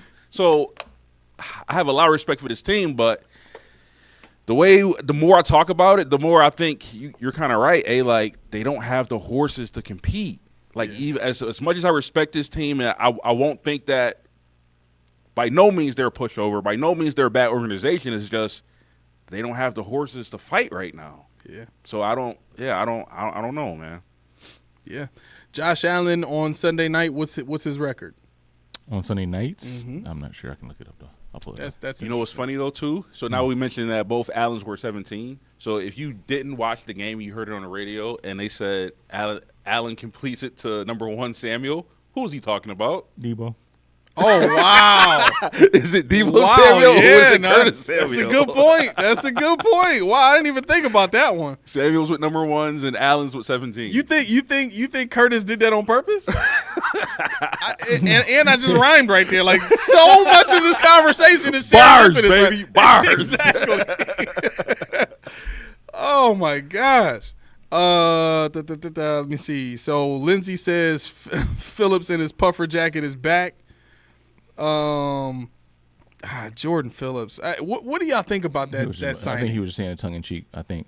No, I know. To answer your question, I don't have Sunday, but I know late games he's 18-7. So 18-7. 18-7 in late games. So that's anything but 1 o'clock. Anything? No, I think it's just primetime games. Oh, primetime games. Okay. 18-7 in prime time. That's a great Yeah, record. because afternoon should be the 425 spot. Okay. So what's his afternoon record? 10-5. That's all right. Yeah, he's 44-20 at the 1 o'clock slot. He's 0-1 in the morning, so we'll never play a morning game ever again in life. What was the London game? Yeah. Ugh. Yeah, against the Jaguars. Hey, don't wake that man up if he ain't had his morning coffee. You know what I'm saying? Haley Josh bringing not it ready to him. yet. Yo, the man is engaged, bro. Word? Yeah, he proposed to Haley Steinfeld. Ah, okay. Yeah, I was saying this to Key. She better not hyphenate.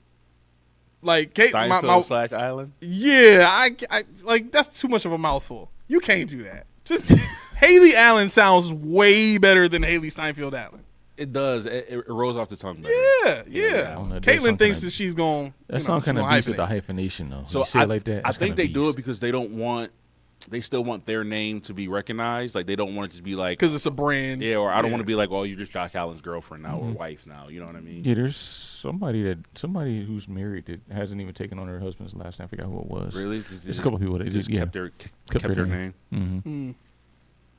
I wonder what the percentage of women in the world who hyphenate or in whatever way just don't take the husband's name is.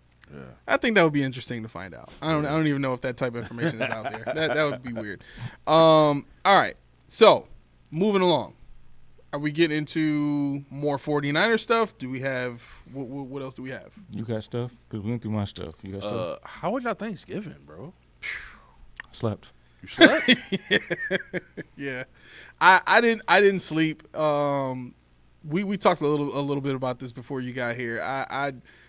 I was just Black Friday shopping on my phone. Yeah. I was so full I didn't want to be bothered. I had a couple of conversations with Caitlin's cousin, but other than that, I was just sitting there watching the football games. They were terrible, which is why I spent most of my time on my phone just scrolling, just looking at stuff. I bought like 4 hats. I bought Bills joints or all Bill. Y'all gonna love these hats. These joints is fire. Did you see a white one by any chance? I saw a few white joints. I need a white one. white Bro, hat? I need a white one. I got that's the bold. hookup for you. I found a new site. Yeah. Oh, bro, I'm not giving it away on the show. Keep that close. That's Yep. bold. Yeah. No, you know what? I will say, though, Tuesday was excellent. Yeah. Because Tuesday saw UB scoring 43 and beating Kent State, baby. 43-7.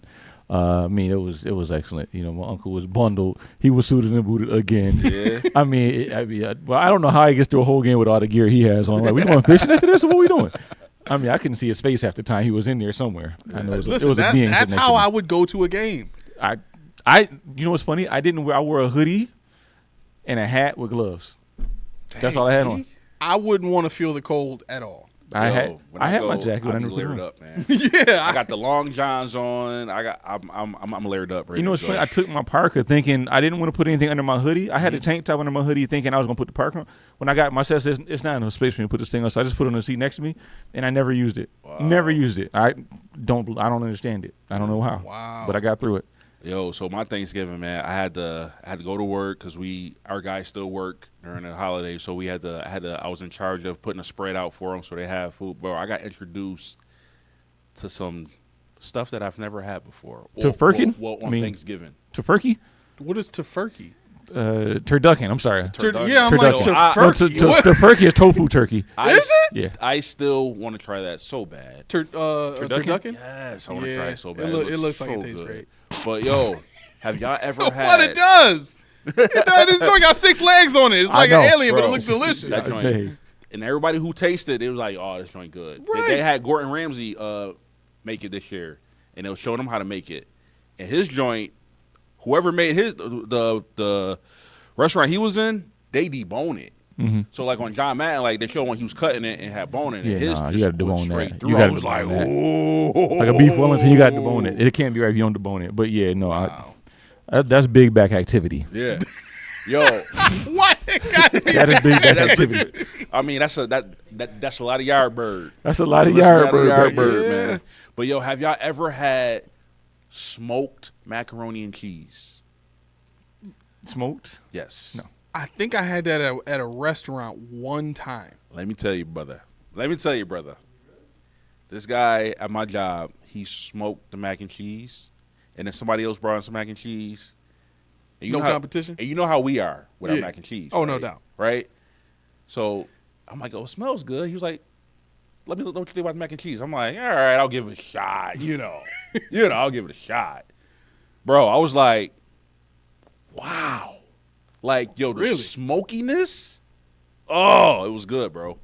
And they did smoked turkey too. I don't know if you ever had some smoked I've turkey. never had smoked turkey. Listen, hey, you so you know how you do turkey, Mm-hmm. and some people are light meat, white meat, dark meat. It's turkey is whatever, but Right.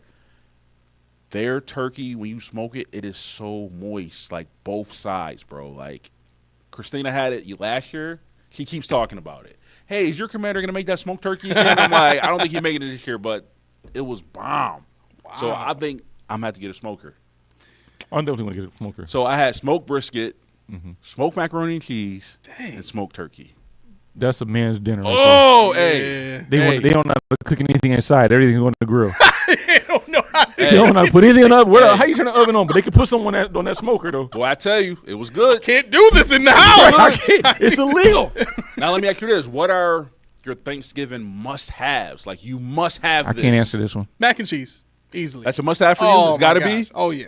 Oh, you can't answer it, Key. because I had lasagna yesterday. I made lasagna. I didn't have anything Thanksgiving wise. I made lasagna, So Key and you don't do the traditional. not usually. Well, I stopped. Well, I did steaks last year. Okay. So last year we did like the dressing, the mac and cheese and Yep, steak. yep. This year I said the hell with all that mac and cheese. I'm sorry, Hey, lasagna. That's all I need. Listen, if it was only mac and cheese, I'm happy. Yeah. I got flame. Man, listen, I Mac don't and need cheese turkey kinda at sure. all. I got flame for buying For real. a pecan pie. I love pecan. I got flame for buying it, Why? and then they ended up tearing it apart. Why? Because you didn't make it, or No, just because not- they're like, you don't eat this for. I'm like, what? yeah. Bro, T went ham bro. on me. Hands down, that is my favorite pie. It's pecan. I bought one. Wow. I do mess with the sweet potato and the apple, but pecan, all day long. All Only day pie I do is apple. We do this is every year for Thanksgiving, and it is by far one of my favorites. My man Jaime does a Jello cake. Jello cake. Oh, it's delicious, bro. Yeah? It is delicious. Yo, it's cake with like Jello mixed together, and you like you put it in the fridge, and it's I don't even know how he makes the thing, but it's cake and it's Jello all mixed in, and it looks like a cake, and he puts the like a whipped cream frosting on it and stuff like that. With some It's a cake with It's bro, I got some at the house. I gotta bring you some. Come on over, have some. You have to try it. So for me, my must-have for Thanksgiving, and I think it's because I only eat this dish on Thanksgiving. I don't have it no other time type of year. It's got to be dressing or stuffing. That is my. I'm a stuffing dude too. Yes, like that's my go-to. Yeah, that's a good point. I will be an unhappy camper if there's no stuffing or dressing on the table on Thanksgiving. You can't have Thanksgiving without your own homemade cornbread. So have you guys ever tried stuffing? Like, how does my aunt make it? It's like a sausage that she makes the stuffing with. So Yeah, funny you said that. Funny you said that. I just told you that my must-have is stuffing. Yeah. I am 39 years old. I want to say 2 or 3 years ago. So I was like 36. I just found out that my mom put sausage in the stuffing. What? Italian I sausage? did not know it. Yo, Italian sausage 30 or like years. That's how I kielbasa eat or it. something? The Bob Evans. Okay. Yeah, T does that. I did not know she did that. Because somebody came in the conversation one time, and Christina told me, like, you know your mom put sausage. I'm like, no, she don't. It's bomb. She was like, yes, she do. I'm like, Ma. She was like, yeah. I'm like, Why am I just now finding this out? 30 years? I've never noticed that you put sausage in the stuffing. 8 years old when I found out. Never knew that. But yeah, Yeah. my mom does that. She use the Bob Evans, like the breakfast sausage. Yeah. And she puts it in the stuffing, bro. Yeah, but Now, it's Roy, delicious. Roy said growing up, his mother used to make something called baby food cake. Extremely moist and so good. Baby food. Baby cake. Baby food cake. That Really? sounds interestingly weird. Well, you gotta see what kind of food, but at the same time, Well, what if it's like made with baby food? well, I think it is, but I mean, it depends on. Like, listen, baby food be good. Yo. Like, Yeah, not the dinner stuff, Yo. but like the lunchtime and the breakfast stuff. That man, The that stuff is good. bananas? Yes. And apples? What? Oh my god. I'm like, one for you, one for daddy. One for you, one for daddy. You ain't never tried none of Ken's baby food, bro? I mean, I've had some, He don't but mess with the fruit and you vegetables, guys man. took this too far. He don't mess with the fruit and vegetables. How? I like vegetables. Oh, my bad. The I don't like fruit. He don't fruit. It's mess with like the fruit. pureed. You open a little jar and just. I've had it, but I don't like fruit. You know this about me. When have you ever seen me have a plate of fruit? I can't believe it. I have Every to time drink there's my just fruit. no fruit on earth. 40 that years you old. can I do eat. not want. You hand me an orange, something. This is so delicious. Man, the hell with this. It is Give me the nature's juice. dessert. Right. It is the earth's dessert. Well, you can have it back. I don't want none of that dessert. What's gonna happen when the world breaks down? I'm we gonna in break a down, too. post-apocalyptic lifestyle. I'm gonna like 50 Cent in that movie where he lost all the weight. Had a little tube in my nose. That's gonna be me. So you just like at that point you never having sugar again in your life. I'll be out of here. Y'all better enjoy me now. I'm about to walk off this cliff, y'all. I can't take Yeah. it. Y'all ain't got no hostess cakes around this piece. I gotta go. And the funny thing is, I don't even like snack. I don't like cake and stuff like that. So yeah, I don't. That's incredible, bro. Yeah, like if you have cakes and I don't eat it. Yeah. Like you don't like no sweets. Not really. Now Cheesecake is it. I'm not a big sweet tooth eater, but there's my faves that I like. All right, I gotta have a piece of that, like German chocolate cake. I'm not a huge cake, but yeah. if there's German chocolate cake, I gotta have a piece. Pecan pie, I gotta have a slice.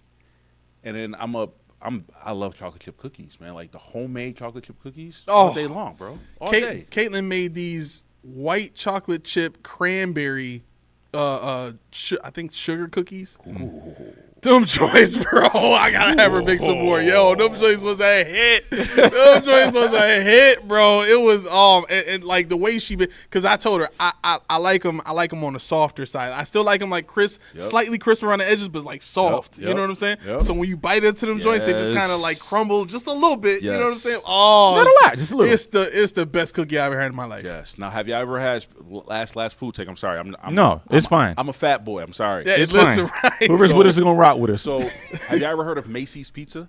No. Yeah, absolutely. So he might know about Macy's Pizza. Absolutely. I just got put on Wednesday. This is the place of high people. Wednesday before Thanksgiving. got it. So Wednesday we have a tradition. We play ultimate frisbee in the gym on Wednesdays. Okay. Right. It's basically just football with a frisbee. Okay. Right. So of course Mac's playing. Right. I'm in there all day. After it's like, yeah, we're gonna get Macy's Pizza. Macy's Pizza is known for exotic pizzas. I wouldn't even say that. I just say off the wall. Yeah, Exotic ain't off even the right. wall. Off the wall stuff. Period. So they brought in 4 different pizzas. Okay. Thanksgiving pizza. Mm-hmm. This Yep. pizza had turkey, stuffing, Cranberry sauce. cranberry sauce Mm-hmm. on the pizza. Mhm. What? No And it's a red gravy sauce, base. But it was a gravy base. Yeah. They had that. Then they had a Chick-fil-A pizza. Yep.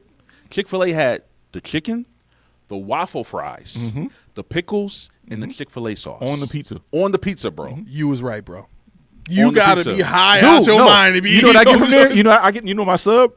I get the berry white. You know what that is? What is that? Ooh, The berry white is a steak hoagie with it's got jalapeno peppers, their steak sauce, and macaroni and cheese on it. Yo. Speaking of the macaroni and cheese. Where is this place? I need to go there right now. Hey. Oh my God, I'm so fat right this second. Speaking of the mac and cheese. Yo. The last pizza they got was buffalo mac and cheese. So it came with buffalo chicken tenders I've had it. and mac and cheese. Hey, I'm like, oh, where's the buffalo mac? Oh, it's gone. What? Yeah, it's And the then we hit. brought I want to say 4 of each style. They had Yeah. 4 pizzas. Yeah. It's a It hit. was all gone. It's a hit. I saw somebody with a slice, and he had a huge barbecue chicken tender on there. I'm like, what's that? Oh, that's the buffalo mac and cheese. Bro, it was gone. I was so upset. It's a hit. It was gone. I'm telling you, dude. Yeah, I'll send you a link. Look at their recipe. You look at the Macy's menu. You be like, Pizza, what the? bro. It's on. Somebody said they opened up Elmwood. one in Tonawanda. It's on Elmwood or whatever it is. Right over. Yes, right over. It's not far from us at all. Wow. So they got specialty pieces. So they're pretty good. When you say specialty, we ain't talking about Franco's. We ain't talking about just. No. We talking about Somebody said, "How can I F somebody's life up today?" If you dreamed it, like the rock burger of pizzas, Yes. basically. if you dreamed it, we can make We it. can make it, or we'll try it. Yeah. I looked at the menu of rock burger like a Fruity Loop burger. Yeah, you're what like- the hell? Like an Oreo burger. I think I'll have one. Exactly. What kind of stuff is that? You gonna put Reese cupcakes In my inside a burger? Let me have 2. Unbelievable. Sorry, guys. Like I said, I'm a low key fat guy. So Listen, I could talk food all day. I can talk food all day. I'm fat for a reason. I like to eat. You added this in, Edwin. I don't remember this being in there. Ring of Edwin, the dark movie clown. He said, "What's the name of the place again?" It's Macy's Pizza. Macy's Pizza. They have one. Yeah, there's one like Cleve Hill area if you're in the Buffalo area, Cleve Hill, and over in like Delaware I think it's Delaware. listen, it may sound weird, but I'm telling you, it is good. Just go online and look at the menu. It is Trust me, good. look at the menu. Matter of fact, in our community section, tell me what the weirdest combination you see on there. I just want to know what y'all think. Yeah. What would you eat? What would you not? I want to know. Even if you're not in Buffalo, if you were here, what would you order? So let me ask you this. This is a question I've been sitting on for 2-3 shows now. Oh, he been stewing on it. I have, because we've been running out of time every time. And I mean, it's 7:51, but I don't really care. If I ask you guys right now what kind of fan you are, what would you say? I would say I'm not a fan. Well, okay, but the reason why I asked this question is because I heard something earlier, and not earlier, obviously earlier when I wrote this. Yep. Do you follow players, or do you follow the team itself? See, I know a lot of people are with you guys in terms of, I heard everybody, Josh gotta get that hardware, but nobody really cares about the chip. Right. And for me, Josh, congratulations on the wedding, congratulations on it, but the hell with the MVP, I want the chip. Right. I don't, and the thing when I thought about it, I was like, what makes you a fan of this team? Yeah. So more so. The way I see it, the players represent the team, represent the city. So I don't know if I would say I'm like a players fan, but for me it starts with the guys that we have on the field. If those guys look good playing on the field, they're winning games, and those players make the Buffalo Bills brand that much more respectable and that much more admired and praised, which also makes the city look good. You know what I'm saying? So I don't know. I kind of see it from all 3 perspectives as a whole. I will say I am a Buffalo Bills fan, meaning I kind of hate to say because it makes me seem like I'm a homer. You can be that. We needed one. Why but you're here? But I'm not a homer because I don't expect the Bills to win the Super Bowl every year. Right. You know what I'm saying? Like I'm realistic in that aspect where, bro, like this the year, probably not. Like I'm still gonna go to the games and rock with them. Right. But my expectations is not for them to win the bowl. You know what I'm saying? But like I don't care if we got Josh Allen or if we got Brandon Allen. I'm still rocking with the Bills. You know what I'm saying? I'm rocking with them. However, to A's point, it makes me feel better knowing that I said it on the show, knowing that when I wear this and people see me, like when I go on the airplanes and stuff, I get to go Bills. People respect it. Like we're not a laughingstock of the league. Right. And I grew up that way, and I hated it, bro. Yep. I hated being the laughingstock. Yep. But now we're a elite team. Yeah. You know what I'm saying? And I'm kind of glad you made that point, Key, because I was going to bring up how do you what is the opposite? What is like the Cowboys fans? Because these boys are celebrating like they going to the playoffs. Like they are a blind, loyal fan base. No matter what their team is doing, they're celebrating a win. Bro, you've won one game at home. How about them Cowboys, baby? Yeah. I'm like, yo, how can y'all America's team. should we want our fans to be like that? Like, just no matter what, how bad we look, every win, they're going to praise it and they're going to congratulate it. No matter how ugly, no matter how bad, no matter how minuscule it is, if they win, they happy. Yeah. But like me, like, I don't know. To answer the question, I'm rocking with the Bills no matter what. Yeah. Whether we got an all-star lineup or we got a Dookie Juice lineup. I'm still rocking with the Bills because, again, one, I love the game of football that much. And because my city got a team, I'm rocking with them all day. I think for me that's what it is, like thinking about the history of it all. You know, growing up, driving by Best Street, Mile Lake, the Bills used to play there. I'm like, what? There? In the hood? The hero, right? Like, my thing is like, being 5, 6, 7 years old, like, there's no way O.J. Simpson played here. There's no way those guys I see. Yeah, they didn't. Thurman Thomas never played. But at that age, you don't realize, that team, and the history. And I think about, the tactile nature. You can touch Ralph Wilson. You could touch the stadium. You can go and walk the ground. I mean, where I live, I think some of the Bills used to live in where I used to live, where I live now, back then. Yeah. So, like, thinking about when I go to the games with you and the lights go out. And the Benny song come on, and the flashlights, the goosebumps. Yeah. It's great when they run out, but the deafening roar of the crowd sitting amongst the people. I never want to sit in a box. I never want to sit in the club. Yeah, because I'm freaking. I guess I got problems and I never get hot or cold rather. But it's just something about being amongst the people. Yeah. For me here in Buffalo, and when you watch TV or whatever, when I'm on a plane coming into Buffalo and they like, welcome to Buffalo, I'm like, I'm home, even though I live here, and I have a team to associate with that. Anywhere I go, you say Buffalo, hey, y'all got the Bills, right? Yep. Yeah, I got the Bills. Yep. I mean, for me, it's like it does something to you, and I think for me, all the aerial views, watching them show the wings, I'm tired of that. The shade showing Buffalo, showing what the city actually looks like over there at the M&T building, all that. The world sees it finally. Yeah. They see our city finally, not because we have buffalo wings, not because we have a Metro Rail that only goes this way and that way. Yep. We got more to offer. Yep. We're a real city with a real team and a real history. That's like that. What you said at the stadium, Key, there's no way to duplicate that. Like that, when you sitting there and you hear the roar, bro, there's no better feeling. Like it's kind of cheesy, or else where you be rather than that right here, right now. But during that time, like when everybody's cheering and yelling, like that's a beautiful place to be, bro. Yeah, like I love it. But to A's point, though, like you said, we're on the map in the city. Why? Because of the players that we got.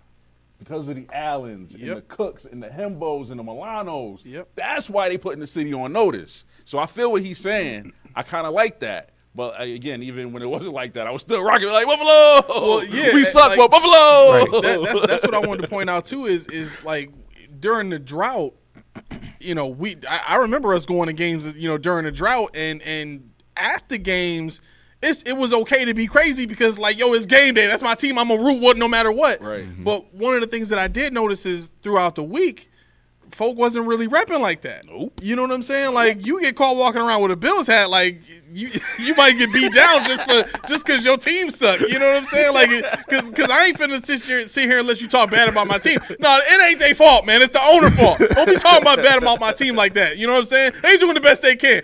Your mama. Right. You know, Right. you know what I'm saying? Like, you be ready to fight over that because like you feel the pain. So I think that's how can I say, that gave birth to the pride that we feel now. You know what I'm saying? Because we understood, we were never like Cowboys fans in the sense of, and I think every team kind of has these people, but the Cowboys seem to have way more of these people that think their team is great no matter what they do. Yeah. You know what I'm saying? But for the Bills fans, like, we were here, we lived through it, and you talk to a Bills fan on a Tuesday, it's like, yeah, we're not having a great season. You know what I'm saying? But game day, man, F everybody, son. Bills all day, we gonna win. Like, we could have been playing the Patriots, and we gonna sit there saying we gonna win. Right. I think this show is harder to do when the Bills are winning. It's less, for me, it's less to like dissect and try to make better, because it is better. It is what it is. And for me, I think my earliest memory, you triggered something in me, and I'm going to talk about my aunt and uncle a lot when it comes to this, because they're my earliest memories of the Bills. You remember those little metal football games that you click and they little guys move around? Well, I remember my dad had one, and you know, after the transition, they came over and I had, it was the Broncos and the Cowboys. I had the little men, and I pulled it out. I was like, I sit on the floor with you and play. You know, she's always been a kid at heart, so she's like, all right, cool. Who you got? I said, I'll take these guys. I didn't know who they were. I was 5 years. I don't take these dudes. She's like, all right, cool. I got this guy. This is Thurman Thomas. Who's Thermos Thomas? Thermos. I'm like, Thermos Thomas it is. I had no idea who. I'm like, Thermos it is. Let's try that. Because, you know, as a kid, you got a lunchbox, Thermos on the front. Cool. His name is Thermos. But, you know, then I go to my first Bills game. And it was the game where Thurman Thomas it was against the Houston Oilers. Thurman Thomas had to get 1,000 yards, so he played just long enough. I didn't care who was on the field. Yeah, I knew one of these teams made my uncle happy, and the people around me happy. The other team can go to hell. And this is like 10 years old. And mind you, I still didn't really have a good grasp of football. Mm-hmm. You know, I was getting into basketball, and I had just started going to UB games, and I didn't know really what I was looking at. I remember my aunt yelling out, "Measure it!" I didn't know what we were measuring, but I was like, "Measure it, yeah, do that." I didn't know what was happening. A ruler anywhere. What are we measuring? They didn't tell me this part of the game. But you know, like those kind of thoughts, they elicit those memories, and those memories are what. Now, when you go to the game, you see you with your son, you with your kid. Well, your kid don't care about it, but whatever. Yeah, weirdos. Yeah, well, Ken was there, and he was dancing because they did something. But watching families start a tradition with their kids, you know, a tradition that we hold true to our hearts. Somebody that might watch this show in 10 years or whatever it is, when their parents, you know, decide to show them what we do. That's, for me, even bigger. Now that this show exists, it's even bigger. It's deeper than just, you know, Josh Allen or James Cook. They're gonna move on, right. But this is a legacy that's gonna live until they change the colors. Y'all got to buy this new equipment. Yeah. See this hat? It says NY, New York. That ain't never changing. I don't know about the Yankees. I don't know who plays for them. Don't at me. But no, I think for me, when you think about, would you support the LA Clippers? We'll say, would you support them? I couldn't. I don't care if Josh is still playing. If they move Buffalo to Buffalo, I'm no longer an NFL fan. Right. Yeah. I'm not watching no more NFL football. Right. This is it for me. You know, I try. You guys watch.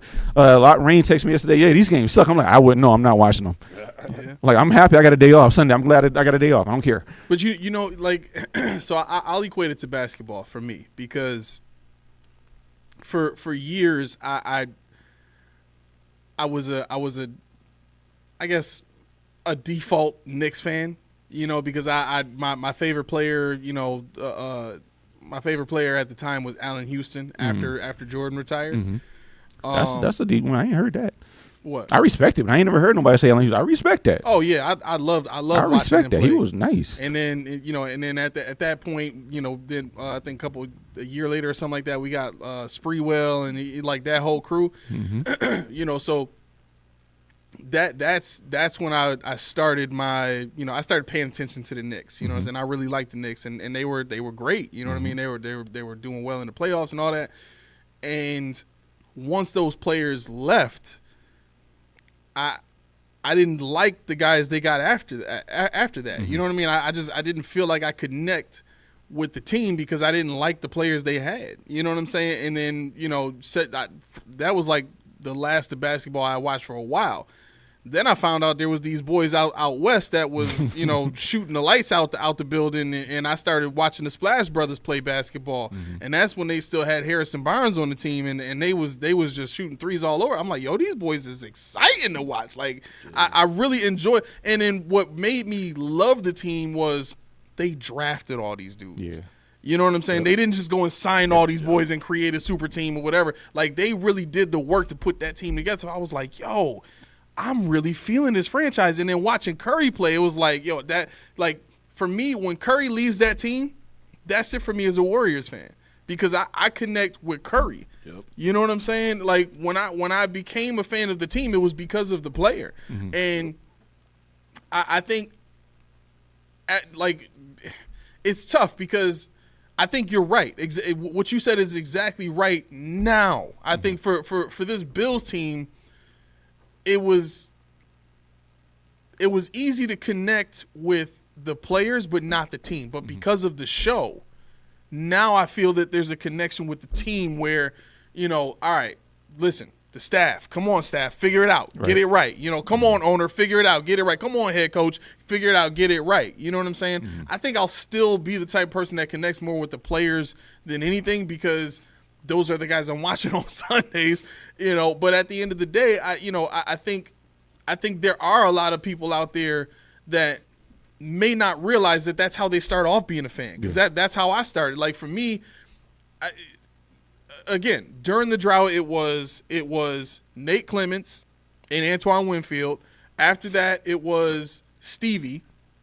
And I think at the same time it was Marshawn Lynch, but he was here for a sneeze and a cough. Mm-hmm. And after that, it was, you know what? I'm gonna be honest.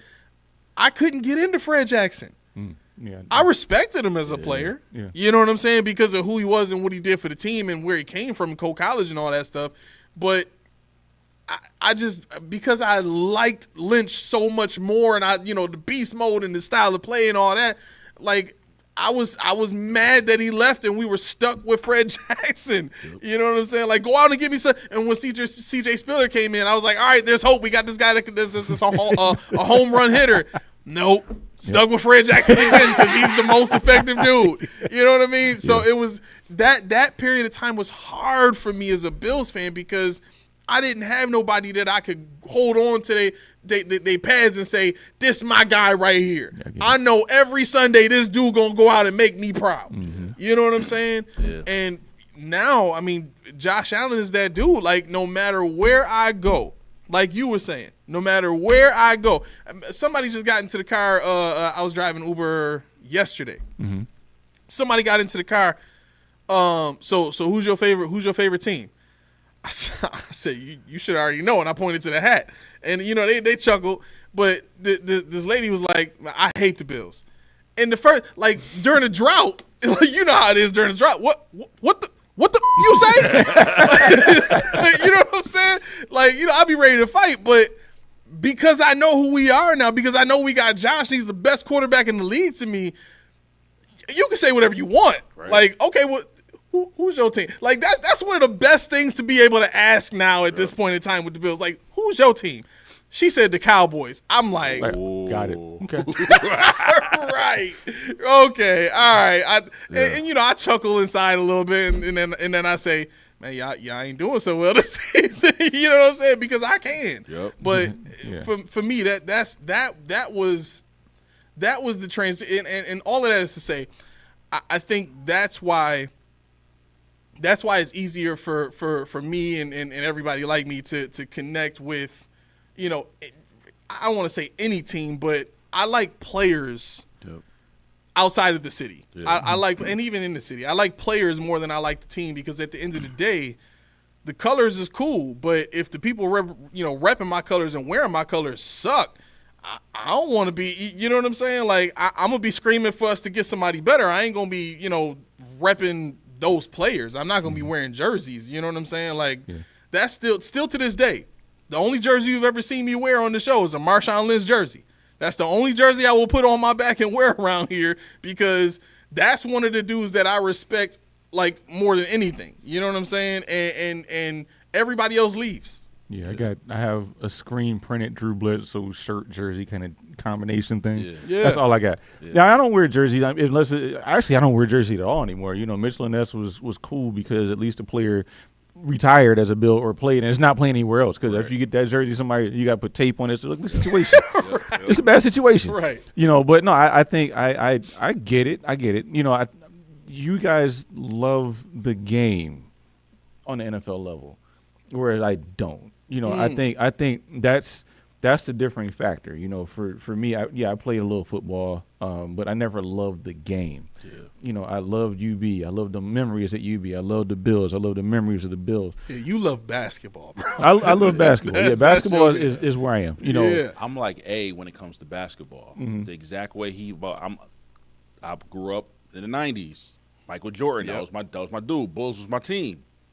After that, I had to find a team because I can never be loyal to a basketball team because I feel like we ain't got one, so I can't rock with the team. Yeah. So then comes Vince Carter. I had Vince Carter jerseys. That was my man. Yeah. Then Vince Carter left. I'm like, oh, who am I watch now? Then Curry. I'm like, okay, I'm gonna watch Curry. Then I had my man KD watching KD, and then my guy, which he didn't have a great career, but he's still my guy. You know. I'm worried. Who is this? Russell Westbrook, man. Oh, he's doing big numbers over in Denver, dog. That was my dude. Dude, he's 200. He's got 200 triple doubles almost all balling, time. But nobody respect him because he ain't. You know what I'm saying? They hate on. They always hate on him. He's never the player. He's never been the best player, and he doesn't have the ring. They always hate on him. He literally averaged a triple double. That was his average, bro. That's crazy. Nasty. Yeah. But that's KD on his team. But yeah, that's how I am with basketball. Like I can never be. There's no team that I'll ever bond with because it's not from Buffalo. Right. But the players, I gravitate to the players. In football, I love Bills, but at the same time, I had a Drew Brees jersey. I love Drew Brees as a quarterback. Mm-hmm. I would have had a Steve Smith jersey. That was my guy. But like with the Bills, Lee Evans all day, baby. All day. I used to rock the Lee Evans all day. That was my man. Rock with Lee Evans. Play with Lee Evans. Man, Lee Evans. I got. It's funny because you said jerseys. I'm like, yo, I got the jerseys of my favorite players at that time. Yeah. So right now, I got a Josh jersey.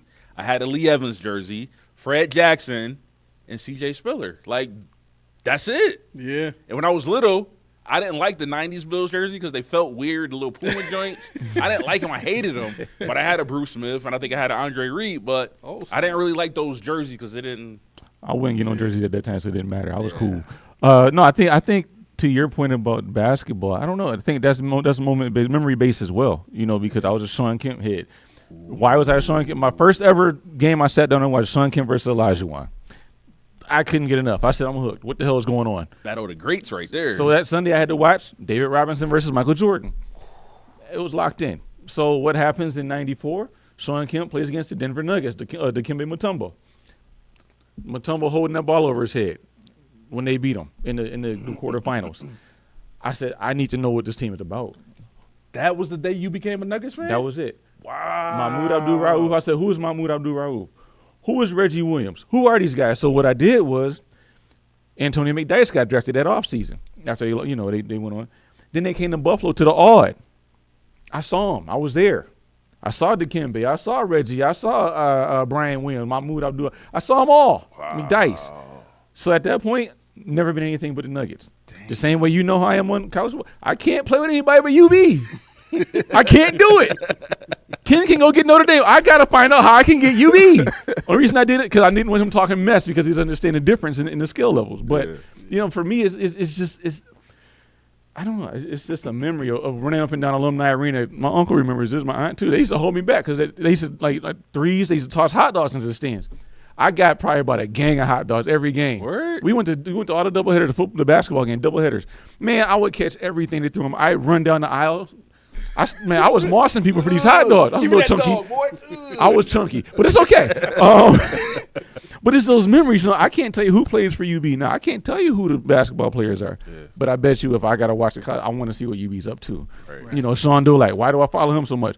Not because he's excellent. He is. but because he plays for UB and he's doing big things, he's putting them on the map. Yep. So going along with that, I'm glad y'all said this. Who is your favorite non-Bill player now? Ooh, right In now? the NFL? Yeah. Man, I got to pick one. Dang, is that many? Trader? I know, right? That's a great question. I don't think I have one. No. And that's weird, right? It feels weird saying it. I don't think I have a favorite player on another team. I think the closest I probably get to that is watching Saquon Barkley play. I love watching him play. I feel like every game you got an opportunity to see him do something ridiculous every time. But I think what makes it so tough is when you have a Josh Allen on your team, it's like, what else is interesting? I got a guy in my backyard I can just watch, and I'm getting a wow factor every time. Right. You know what I'm saying? Right. So, but yeah, I think Saquon Barkley would probably be it for me. If I got to pick one, dang. He really loves football. Bro, I love it, man. It's gotta be between CeeDee Lamb and my boy Amon-Ra. It's gotta be between those two. Both receivers. But the reason why I like CD because I don't watch college, but I watched him in college, and I was amazed at him in college. I'm like, yep, that boy gonna be something. I was right, but unfortunately he didn't go to the Bills. Right. But like I said, when I had a Drew Brees jersey. Like because I'm a Bills fan, I can't root for the team, so I got to root for the players. Yeah. So that's what what I'm saying. But yeah, I'll have to go with either CD or Amon-Ra. What about you, Key? Because you don't watch no other team. So do you even have one? Yo, Roy said I thought for sure Key would have a Kyle Williams jersey. Yeah, I said. I responded. I said they couldn't find it in my size. I don't know how. I mean, Kyle wasn't tall enough. I mean, he was wide enough, but it was going to be a hard to top situation. You don't have it. That's cold. We got to get Kyle Williams on the show now. with an autograph shirt just for me, I would take it. Believe it or not, I think. Uh-oh. This is going to stir up some controversy. Oh, shoot. Okay. It better not. No. Be who I Oh, think it God, is. no. It better not who I think No, it it's is. not. It's not. I'm That ready. is not. It's I'm not ready. that one. I am ready. I am so ready, bro. No, Go this is a ahead and serious let one. them words Who you fall think, off bro? your lips. No, it's not. It's not who you think. Is it a quarterback? Mm-hmm. Oh, Key, we got to fight, Key. We got to fight. Does he wear the color orange currently? No, he wears purple. Mm-hmm. Oh man! I have to say. I ain't gonna lie. I got respect him. Lamar is just exciting to me, and the reason why I picked Lamar Jackson is simply this. Stats wise, he's blowing it out of the water this year. He finally got weapons. Blah blah blah. I don't care about MVPs. I don't care about that race. But for me, it's the fact that one, he bet on himself by letting his mom be his manager. Yeah. He bet on himself by saying the contract y'all offer me, even though I don't have legal counsel, is BS. Yep. You pay me my money. And the fact, he's electrifying. Everybody says Josh, he does stuff nobody else can do, but Lamar does too. Yeah. I think if we got to do this, it can be Mahomes, whatever. I don't even want to compare Josh and Mahomes anymore. Let's do these two. Because these are the two that, and it's not even that they're not on the same level. But until one of them slams Mahomes off of that mountain. But see, that goes back to the point we said earlier. We got to beat the boy. Right. Yeah. We got to beat him. Right. I don't want nobody else to do it. Say, you're welcome. No, I don't want to be welcome to you. I asked the question, would you be okay if the Chiefs lost to another team, but you beat the team that beat the Chiefs, and that still makes you the team that beat the Chiefs, essentially? Would you be okay with that? Only if I get the ring. That's what I said. That's exactly what you said. That's only the ring. Because if another team beat the Chiefs and I beat that team and we still don't get the ring, then to me it's like it was all for nothing. It's all for nothing. That's a great point. Yeah, you can't. Yeah, you're right. You're right. And my last question for y'all, because this is the episode of episodes. Who is your favorite non-Bill of all time? Non-Bill of all time.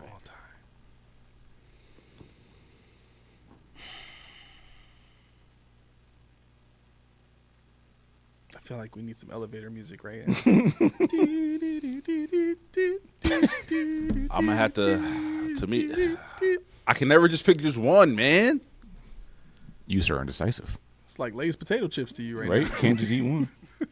Like It's got to be prime time.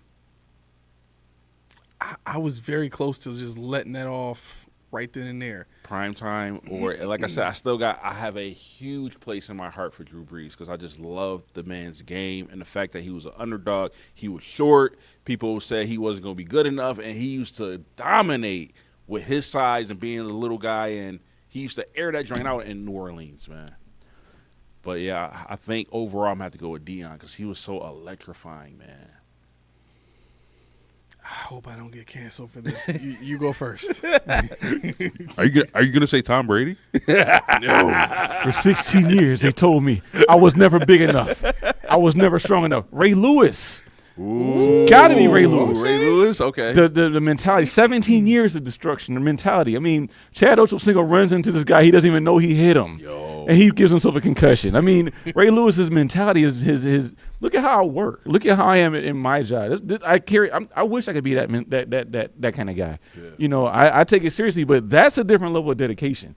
And I think that's a guy that I would aspire for Ken to be like, yo, I want to be like that. Because you can't fail when you have that mentality. When you're like that, you don't fail. Even if you fail, you succeed. Right. So for 17 years of being the best at what you do, I don't think you can top it. Ray Lewis was that dude. No, your boy Steve Lynn. What'd he say? Bo Jackson. No. What? Oh, my God. You said Pat Mahomes. The Mahomie. Steve, you about to get canceled, bro. You can't be saying that in this chat. Oh, my gosh. Lindsay said hers is Ray Lewis. I got to go with Michael Vick. Yo, I was going to go Vic, but I'm like, when he was the Ravens, when he was with the Falcons, I was rocking when I loved him. Like he on the Madden, he was the dude on Madden. He's the only player in Madden that I've ever played with that was as unstoppable in the game as he was on the field. Judy, Vic was the cheat code, bro. He really was. Every time I face him in Madden, Vic is the reason that Junie no longer plays Madden. Yo, Like, yes, I can't stand it. those of you who ever played Tecmo Bowl know that Bo Jackson was an ultimate Bo cheat Jackson code. was Yes. ridiculous. In Madden, Michael Vick was that cheat code for Madden. Yep. He was the cheat code. That's it. So for me, I think when I think of Michael Vick, I think of the one quarterback in NFL history that had everything that you would want a quarterback to have. Like Lamar Jackson is close in terms of, speed, but he don't have the arm strength Michael Vick had. Josh Allen has the arm strength, but he don't have the speed Michael Vick had. Like, you know what I'm saying? Like Michael Vick was everything you would want in a playmaking a quarterback, and he was a lefty.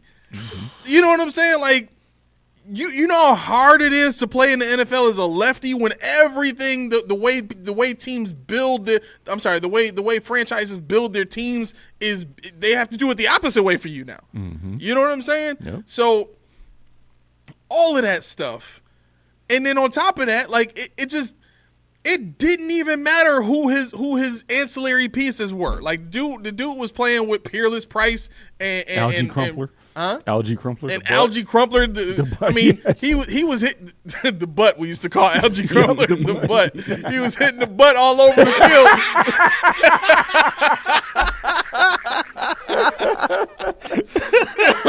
for buku yards, and it wasn't nothing nobody could do about it. And Crumpler was no playmaker by any means, but he was the only dude that people couldn't get around to swat the ball down. So that's who got the ball. They ignored him half the time to cover Peerless Price and Roddy White and all the other receivers they had, and left Crumpler open, so he got the ball. But that's kind of beside the point. The point is, when you think of everything that you would want in a quarterback to lead your friend, he had the leadership qualities minus the dog stuff. He had the athleticism. Listen, don't get it twisted. Deep ball accuracy with this dude. Yep. He had the accuracy. Sometimes his mechanics would get a little rushed and he would throw an errant pass, but a lot of that had to do with the offensive line he was playing behind. Yeah. I would say short and middle is what he struggled with, but that deep he had it on a lot. Yes. Remember when he played for the Eagles? He used to hit Gary Macklin and Deshaun Jackson. Oh, my God. Dude. It was unstoppable, that Eagles offense that year. It really was. I remember watching that team thinking, yo, if they don't go to the Super Bowl this year, it's gonna be a shame, and it did end up being a shame. I got to add one more person to my list. I'm sorry, Go ahead. I have to add him just because when I started watching football, he was the first player that I fell in love with that was not a Buffalo Bills. Who's that? And to this day, he's still my man, Barry Sanders. Who's that? Oh yeah, Barry Sanders. Oh yeah.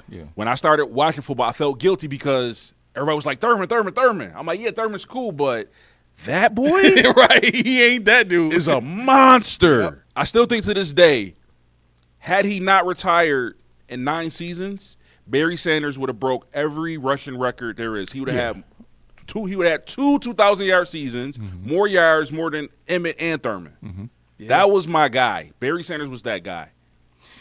Roy says best LH QB, Left-handed. left-handed QB. Oh, Steve Young or Mike Vick. I mean that depends on what you want in your quarterback.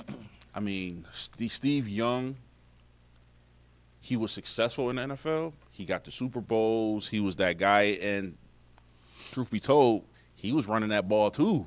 Yeah. He was running that ball too. But he also, without the speed. He that also Vic had a how do you call it? He had one of the best offensive minds in NFL history coaching him at the time. He had one of the best teams too. You had that 49ers Oh, team. yeah, That easily. boys was loaded. Yep. Front and back. Vic never had none of that. No. So I mean, I guess if I'm comparing the two, I got to go with Michael Vick. I mean, like if you want to go like accolades and achievements, it's got to be Young. Steve, but yeah. overall player, like player strengths and attributes, has got to be Vic because he had the speed, the strong arm. Yeah, I So agree. you know what would have made Barry Sanders better? What? Mike Vick better? What? Ree's tea. Ree's tea. That was So one smooth. part refreshing, You one gotta part do it delicious. that way from now on. Two You parts have healthy. to segue right into that. That's what you Never can expect change, when bro. there's only 4 ingredients. Oh, I don't even drink tea, but guess what? That's a good drink there. What are you doing? Head on over to Ree's. Get your supply of the case and individual. I'm sorry. Why would you do that? Get a case. You won't be disappointed. What would I do without you guys? You guys make me go. I tell you that right now. And what'll make you guys go is some Ree's tea. See for yourself. Ree's tea. Click on the link in the description below. Use the code Drew. Let them know who sent you. Smooth like Gary Coleman. yes, sir. All right, listen, if y'all hearing that music, and you should be by now, hopefully, please do us a favor. Hit that like button. Hit that subscribe button. Hit that bell if you could. Make that thing Ring-a-ling-a-ling. so that you can get notifications when we send notifications. Like, we're still playing around with the time for Monday's show. It's a post-game show. We know it's important. I'm leaning towards just keeping it at 6 because Key won't be able to be with us until 7:30ish, somewhere around there. Maybe we go a little bit later that day, you know what I mean, just to give you a little bit more time to get your rocks off. Not that you need to get your rocks off on the show, but I mean, You never know. God forbid we lose and then you go on a rant. So ho, it's just we'll leave that open ended there. But yeah, so we're playing around with that time. I will put out an announcement Sunday before the game. We should know for sure. Probably around 5-6 o'clock. I'll have it ironed out as to what time we're gonna do the show. So, links for our social media pages, obviously you can see them at the bottom of the screen right now, or you can find them in the description of this video.